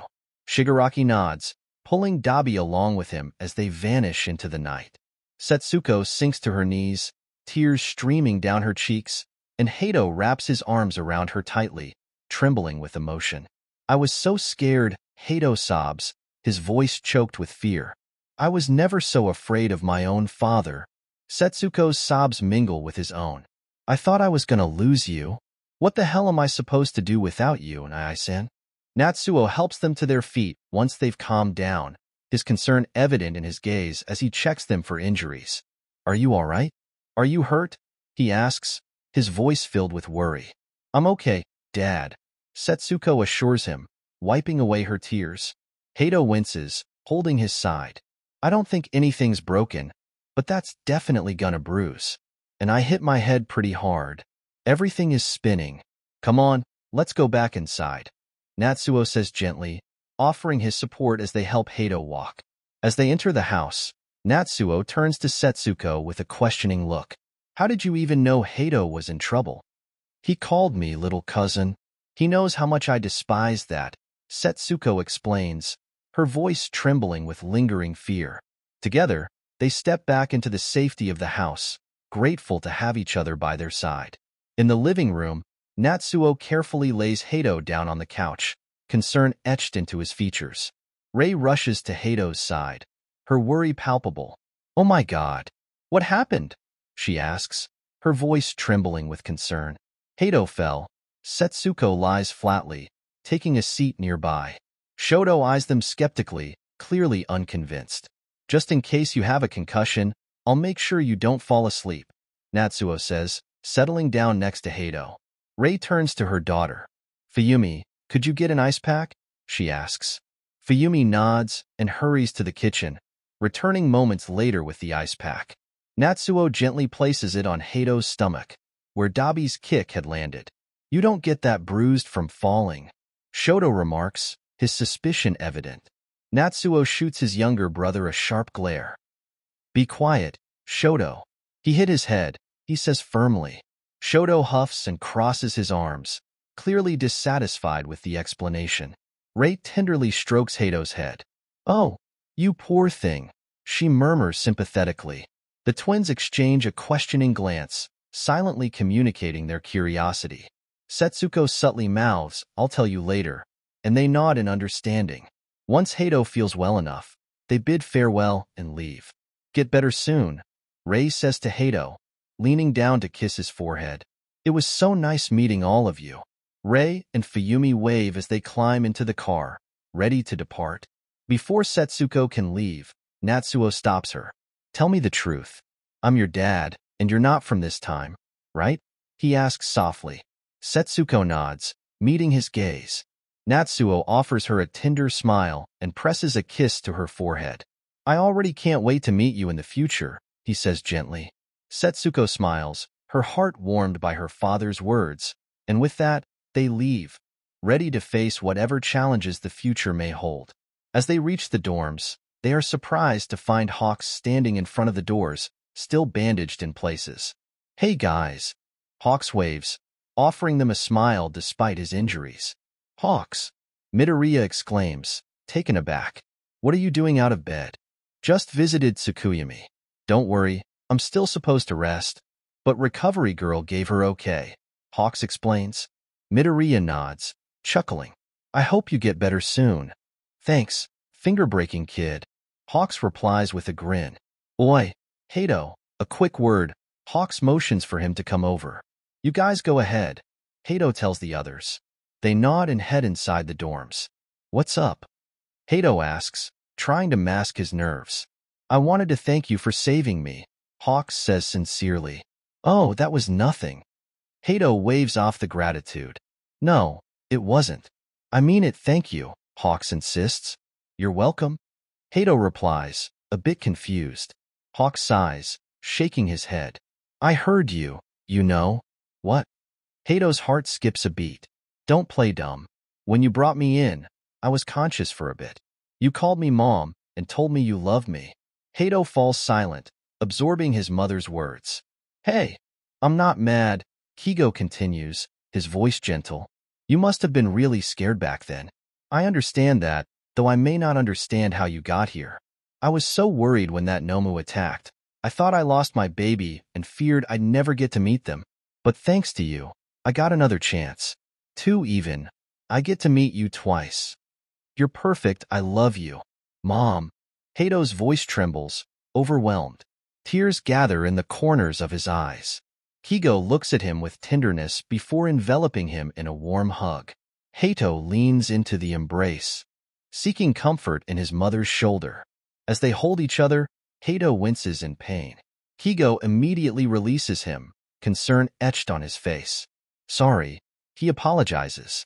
𝐻𝐸𝐫 shakes his head, tears still lingering in his eyes. What even happened to you? 𝐒𝐻𝐲 asks, scanning his son's figure. 𝐻𝐸𝐫 remains silent, his gaze fixed on the ground. 𝐻𝐸𝐫? 𝐒𝐻𝐲 prompts, his voice tinged with worry. Dad attacked me. 𝐻𝐸𝐫 finally confesses, his voice barely above a whisper. What? 𝐒𝐻𝐲's eyes widen in shock. Sure, you'll wake everyone. 𝐻𝐸𝐫 urges, trying to calm his mother. Oh, that flaming bastard. 𝐒𝐻𝐲's rage flares. Calm down, Mom. You're still injured. 𝐻𝐸𝐫 reasons. No, how dare he hurt my baby? I'll fly over there right now and give your father a piece of my mind. 𝐒𝐻𝐲's protective instincts kick in. Mom. 𝐻𝐸𝐫 interjects, trying to soothe her. What? 𝐒𝐻𝐲's expression softens, concern for his son evident in his eyes. I'll be fine, 𝐻𝐸𝐫 reassures, mustering a small smile. 𝐒𝐻𝐲 sighs heavily and takes a deep breath. Okay. Sorry, I didn't mean to shout. It's okay, 𝐻𝐸𝐫 reassures him. Why would he even attack you? 𝐒𝐻𝐲's voice carries a mix of confusion and concern. To get answers, 𝐻𝐸𝐫 responds, his voice tinged with discomfort. For what? 𝐒𝐻𝐲 presses, his brow furrowing. 𝐻𝐸𝐫 winces, a hint of guilt evident on his face. I may have slipped up and told him you're pregnant. 𝐻𝐸𝐫. 𝐒𝐻𝐲's tone sharpens, a blend of reproach and surprise. I'm sorry. 𝐻𝐸𝐫 quickly interjects, his expression reflecting regret. 𝐒𝐻𝐲 pinches the bridge of his nose, his frustration palpable. 𝐻𝐸𝐫 rushes to explain, his words tumbling out in a hurried manner. But he doesn't know for sure. I just said, when he asked if you're okay, that you and the baby are fine. Then, my own dad stalked me the whole day and told me to repeat what I said because he obviously didn't get it, which means he doesn't know for sure. Okay, good. That means I can still tell him myself when I get out of here. You should go to bed. It's late and you look exhausted, 𝐒𝐻𝐲 suggests, trying to ease the tension. 𝐻𝐸𝐫 nods, understanding his mother's concern. Good night, Mom. I love you, he says softly. 𝐒𝐻𝐲 leans in and kisses his son on the forehead. I love you too, Dove. With that, 𝐒𝐻𝐲 heads back to the infirmary, while 𝐻𝐸𝐫 retreats to his room in the dorms. As the night progresses, everyone eventually drifts off to sleep. Leaving behind the events of the day to be processed in their dreams, Kazumi steps out of the elevator, stifling a yawn as she enters the common room. Bakugo is already hard at work in the kitchen, preparing breakfast, while Kirishima, still rubbing the sleep from his eyes, sits at the counter. Taking a seat beside her dad, Kazumi greets him with a sleepy morning, Dad. Kirishima, still in a half-awake daze, responds with a lazy morning. As the morning haze begins to lift, Kirishima's eyes widen in surprise, his mouth forming a silent "oh" as he looks at the girl seated next to him. What did you just call me? He asks, his confusion evident. Realizing her slip-up, Kazumi's eyes widen in alarm, fully waking her up. Forget I said anything? Why would I call you Dad? I'm just tired and didn't mean anything at all, she stammers, attempting to backtrack. Bakugo, overhearing the exchange, snorts in amusement. You're just as bad at lying as your dad, brat, he remarks, continuing to prepare breakfast. Confused by Bakugo's comment, both Kirishima and Kazumi turn to him, their expressions mirroring each other's puzzled looks. Bakugo chuckles, taking a seat at the table. Idiots. Come on. Ijuru. It was obvious.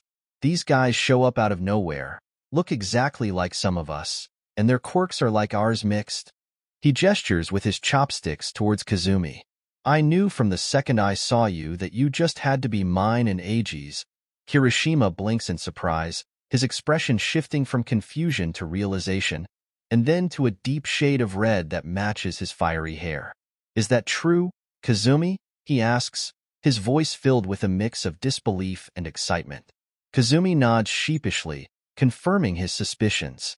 Kirishima's initial embarrassment quickly gives way to jubilation. Cat's a daughter. We're gonna have a daughter. How awesome! He exclaims, unable to contain his excitement.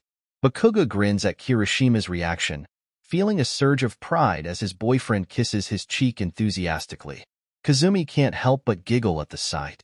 However, the joyous moment is quickly tempered by Kazumi's reminder of their need for secrecy. Well, Aizawa-sensei is gonna kill us. He was very clear when he told us that no one can know, she says, her tone tinged with worry. Determined to protect their newfound family member, Kirishima pumps his fists together enthusiastically. Don't worry, Kazumi. We'll protect you, he declares with unwavering resolve, earning a nod of agreement from Bakugo. Thanks, dads.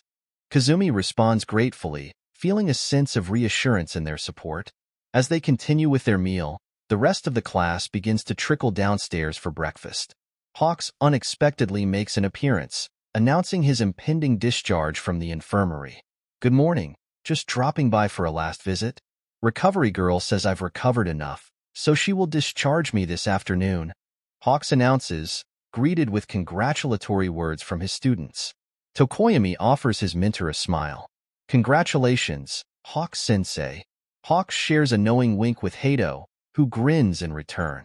Meanwhile, Kazumi eagerly catches up with her best friend Hiki, who recounts the tense atmosphere of her family dinner the previous night. So, your dads know? Kazumi inquires, her curiosity piqued. Hiki nods solemnly, expressing her apprehension. Grandpa's gonna kill me, she laments, burying her face in her hands. Kazumi gently removes Hiki's hands from her face, offering a reassuring anecdote. If it makes you feel any better, my dads know too. Papa said he knew from the moment we were introduced to Class 1A. Hiki's expression remains solemn as she processes this information. Oh wow, we're screwed, she deadpans. Kazumi nods in agreement.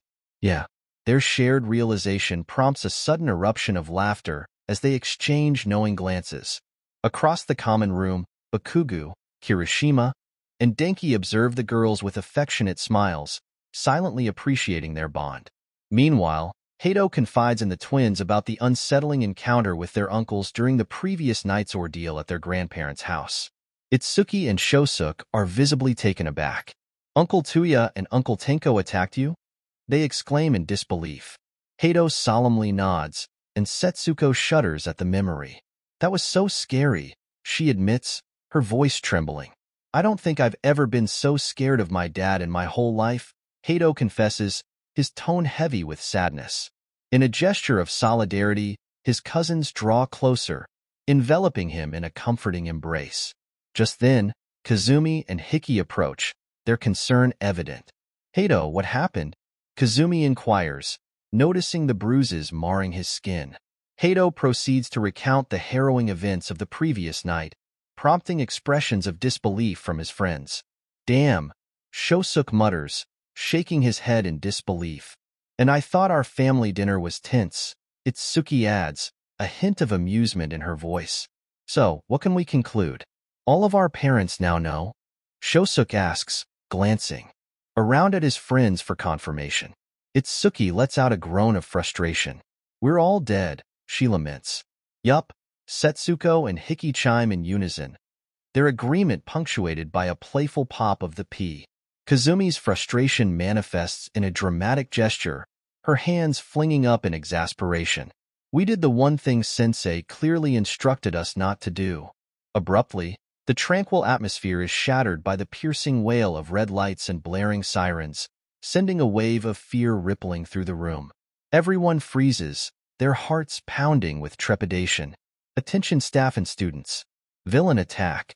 Villain attack. Students, stay inside and let the pro heroes handle this. Robotic voice commands, its urgency echoing through the halls. In a swift and automated response to the imminent danger, metal shutters descend, sealing off the windows and plunging the room into a tense darkness. Amidst the chaos, the 6 time travelers are abruptly thrust outside by some unseen force, their startled yelps lost in the commotion. Class 1 reacts with frantic shouts of concern, attempting to catch them, only to be thwarted by the impenetrable barrier of metal shutters that now seal the front doors. Kirishima's frustration boils over as he pounds his fists against the unyielding metal. No. Shoto, Midoriya, Bakugo, and Denki stand frozen, their eyes wide with shock as they grapple with the sudden turn of events. Outside, the 6 travelers groan in pain as they crash unceremoniously to the ground, the impact stealing their breath away. Their distress is palpable as they instinctively cover their mouths, stifling their gasps of pain. A foreboding presence looms over them as All for One emerges, flanked by the hesitant figures of the League of Villains, their uncertainty apparent. Shigaraki and Dabi, in particular, appear conflicted, their loyalty wavering in the face of their master's ruthless command. Finally, I've been looking for you. All for One intones, his voice a chilling echo in the night. Fear grips the 6 travelers as they exchange anxious glances, their dread mounting with each passing moment. I've sensed your arrival, you know? You 6 will be very helpful for my plan to take over the world. After all, you have important knowledge of the future. All for One monologues, his voice a sinister echo in the night. With purposeful strides, he advances toward the group, his eyes gleaming with malevolence as he seizes Hato by the neck, lifting him off the ground. Hato's breaths come in ragged gasps as he struggles against the iron grip around his throat, his talons clawing desperately at the hand choking him. The sight sends a shiver of fear coursing through his cousins, who cry out in concern. Hato and I. They call out, their voices laced with worry. Let him go, you bastard. Setsuko's voice rings out, edged with a fierce determination. We don't even know who you are, so why the hell would we help you? Kazumi's anger boils over, her words laced with defiance. With a callous disregard, All for One hurls Hato aside, the sickening crunch of impact sending a wave of unease through his friends. Dabi snarls, flames dancing along his skin in a menacing display of fury. Drawing dangerously close to Kazumi, All for One leans in, his touch sending a shiver of revulsion down her spine as he caresses her cheek. Because if you don't, his words hang heavy in the air, dripping with menace. I will kill you and everyone you love. Stepping back, he turns his attention to Hato, who struggles to crawl away, only to have his face met with the crushing weight of All for One's boot. Tears well up in Setsuko's, Shosuke's, and Itsuki's eyes as they watch in horror, their hearts heavy with dread. Let my son go, a thunderous voice demands, the air crackling with energy. Bright blue flames illuminate the courtyard as red feathers swoop in, pulling Hato away from All for One's grasp just as he's distracted by the fiery onslaught. Relief floods through Hato as he gazes up, his eyes meeting those of his parents. Dad, Mom, he cries out, his voice filled with gratitude and relief. Amidst the chaos, explosions rock the ground, green lightning flashes, and an icy barrier rises, shielding the children from harm as the battle for their lives unfolds. Are you kids all right? Dad! The twins cry out in unison, their relief palpable. Tuyu and I, Natsu and I, Tenko, get the kids inside the dorms. Shoto's command is urgent, his gaze sweeping over his brothers with a mix of determination and concern. Natsuo and Tenko immediately comply, but Tuya hesitates. No way in hell. I'm helping you fight this fucker. Tuya's defiance is palpable as he locks eyes with Shoto, his resolve unyielding. Tuya, love, you're not a pro. Please, go inside and take care of our son. Kigo's plea is soft but firm, his gaze filled with worry as he looks towards Hato, who lies on the ground, his pain evident. Tuya's shoulders sag with resignation, his fierce glare softening as he relents to Kigo's request. With a quick peck on his husband's lips, he scoops up Hato into his arms and rushes inside alongside Natsuo and Tenko, the urgency of the situation weighing heavily on them all. Hato groans in pain, his consciousness flickering as he is carried by Tuya. Hold on, son. Almost there, Tuya reassures him, his voice strained with concern as he navigates through the dorms, melting through the metal shutters to re-enter. As they enter, Class 1 stares wide-eyed, a mixture of shock and concern etched on their faces.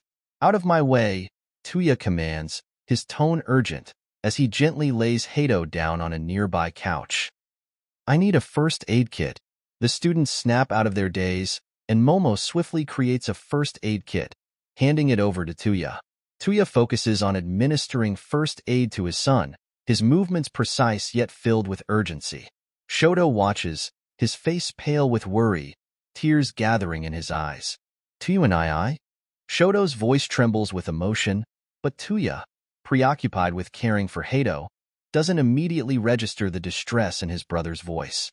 In a minute, show. Kinda busy right now. Tuya responds automatically, his attention solely on bandaging Hato's wounds. Once he finishes attending to Hato, Tuya rises to his feet, his gaze never leaving his son, ready to address any further needs that may arise. All right, show what dash. Tuya's voice falters as he notices his 15-year-old little brother, tears streaming down his face. Oh crap. Shoto approaches him cautiously, as if afraid Tuya might vanish before his eyes. You're alive? Yeah, you'll understand soon, but I don't have time to explain right now, Tuya replies, his tone tinged with urgency. Before he can say more, Shoto throws himself at Tuya, embracing him tightly. Tuya reciprocates the hug, a mixture of relief and concern evident in his expression. As they part, Hawks approaches Tuya, gently cupping his face. You look different. Yeah, underwent some surgery, Tuya acknowledges, his hand finding Hawks's and pressing a tender kiss to his palm. Hawks's fingers trail through Tuya's now white hair, a nostalgic tenderness in his touch. You stopped dyeing your hair. Tuya nods, meeting Hawks's gaze with a soft smile. Hawks then turns his attention to Hato, kneeling beside him and tenderly caressing his stomach. Oh, my poor baby, Hawks murmurs, his heart aching for his injured son. He will be all right. Our son is strong, just like his mother. Tuya reassures him, a note of pride in his voice. Hawks smiles softly, finding solace in Tuya's words. Outside, the sounds of fighting fade away, replaced by an eerie silence. More newcomers enter the dorms, accompanied by the League of Villains, who are bound in chains. A hush falls over the room as everyone gazes in awe at the unexpected arrivals. Kakin, you almost blew up half the campus. And? You sped around so much you almost created a tornado. You don't see me complaining about that, do you, nerd? You're complaining right now. Both of you. Stop bickering. Papa, Dad. The cry rings out across the common room. The time travelers rush to their parents and embrace them tightly, tears flowing freely. There's my little princess. Katsuki grins as he hugs Kazumi back. We've missed you so much. Ijira's voice wavers with emotion as he holds his daughter close. Hiki and Denki sob uncontrollably, while Hitoshi rolls his eyes affectionately at their antics. Kigo stands beside Tuya, watching over their son, who is slowly coming to. Mom, Dad, you're here. Hey, Dove, I missed you so much, Kigo says with a soft smile. Don't worry, kiddo, everything is gonna be okay. Tuya reassures Hato, gently patting his head. We missed you, little gamer. Tenko and Natsuo embrace their daughter tightly. "I've missed you guys too." Setsuko sobs. "I just want to go home." The twins and Izuku are overcome with emotion, tears streaming down their faces as they hug their family members tightly. Fuyumi Shoto chuckles fondly as she joins in the embrace. The rest of Class 1A watches the heartwarming reunion unfold. Bakugo, in particular, is captivated by Ijira's presence. "Hell yeah, I'll have long hair, score. And look, cats, I'll be even taller than you." Kirishima grins brightly, his spirits lifted by the joyous reunion. Bakugo's grin widens with smug satisfaction. "Oh yeah, I'll get even more handsome. And Toshi looks like a whole-ass meal. Damn." Kaminari cheers enthusiastically. "Shoto, pretty." Midoriya stammers, his cheeks ablaze with embarrassment. Shoto ignites into flames at the sight of Izuku. Hawk's eyes narrow as they settle on 𝗬𝗲, while 𝗬𝗲's widen in fear. "Oh shit," he mutters, attempting to flee but getting ensnared by Hawk's feathers. "Oh no, you don't." Hawks growls angrily as he strides over to 𝗬𝗲. "Tuya Todoroki, how dare you hurt my baby?" Kigo's voice thunders across the room, his anger evident in his narrowed pupils. 𝗬𝗲 squeaks out an apology, frantically dodging Hawk's advances as Shigaraki bursts into fits of laughter. Kigo turns to face Hawks, his pupils narrowing to slits. "You did what?" Now, two angry birds, Hawks and Kigo, stand before 𝗬𝗲, their arms crossed in indignation. 𝗬𝗲 looks to Tuya for support, but Tuya simply shrugs. "Nah man, you're on your own. All right, kids, round up. We're going home." Izuku calls out, prompting the future visitors to gather. "Wait, you can't go yet." Shoto interjects, grabbing Tuya's hand and looking at him with pleading eyes. "I can't lose you again." "You won't, Sho." Tuya reassures, his voice calming. "He's right, or well, I am. I'm right here, Sho." 𝗬𝗲 adds, now free from the clutches of the angry birds, and approaches Shoto cautiously. "Ni-san?" Shoto's voice quivers with a mix of confusion and disbelief. "It's a long story. I have so many questions. How did you get here? What is the future like?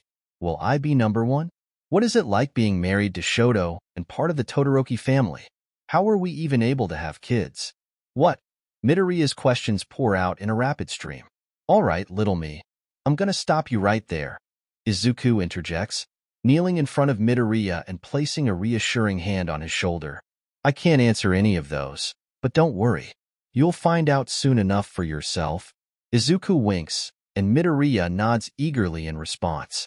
"All right, off we go." A bright flash blinds everyone, and the time travelers disappear. Just then, Aizawa bursts into the dorms. "Are you kids all right?" "Yeah, we're more than all right.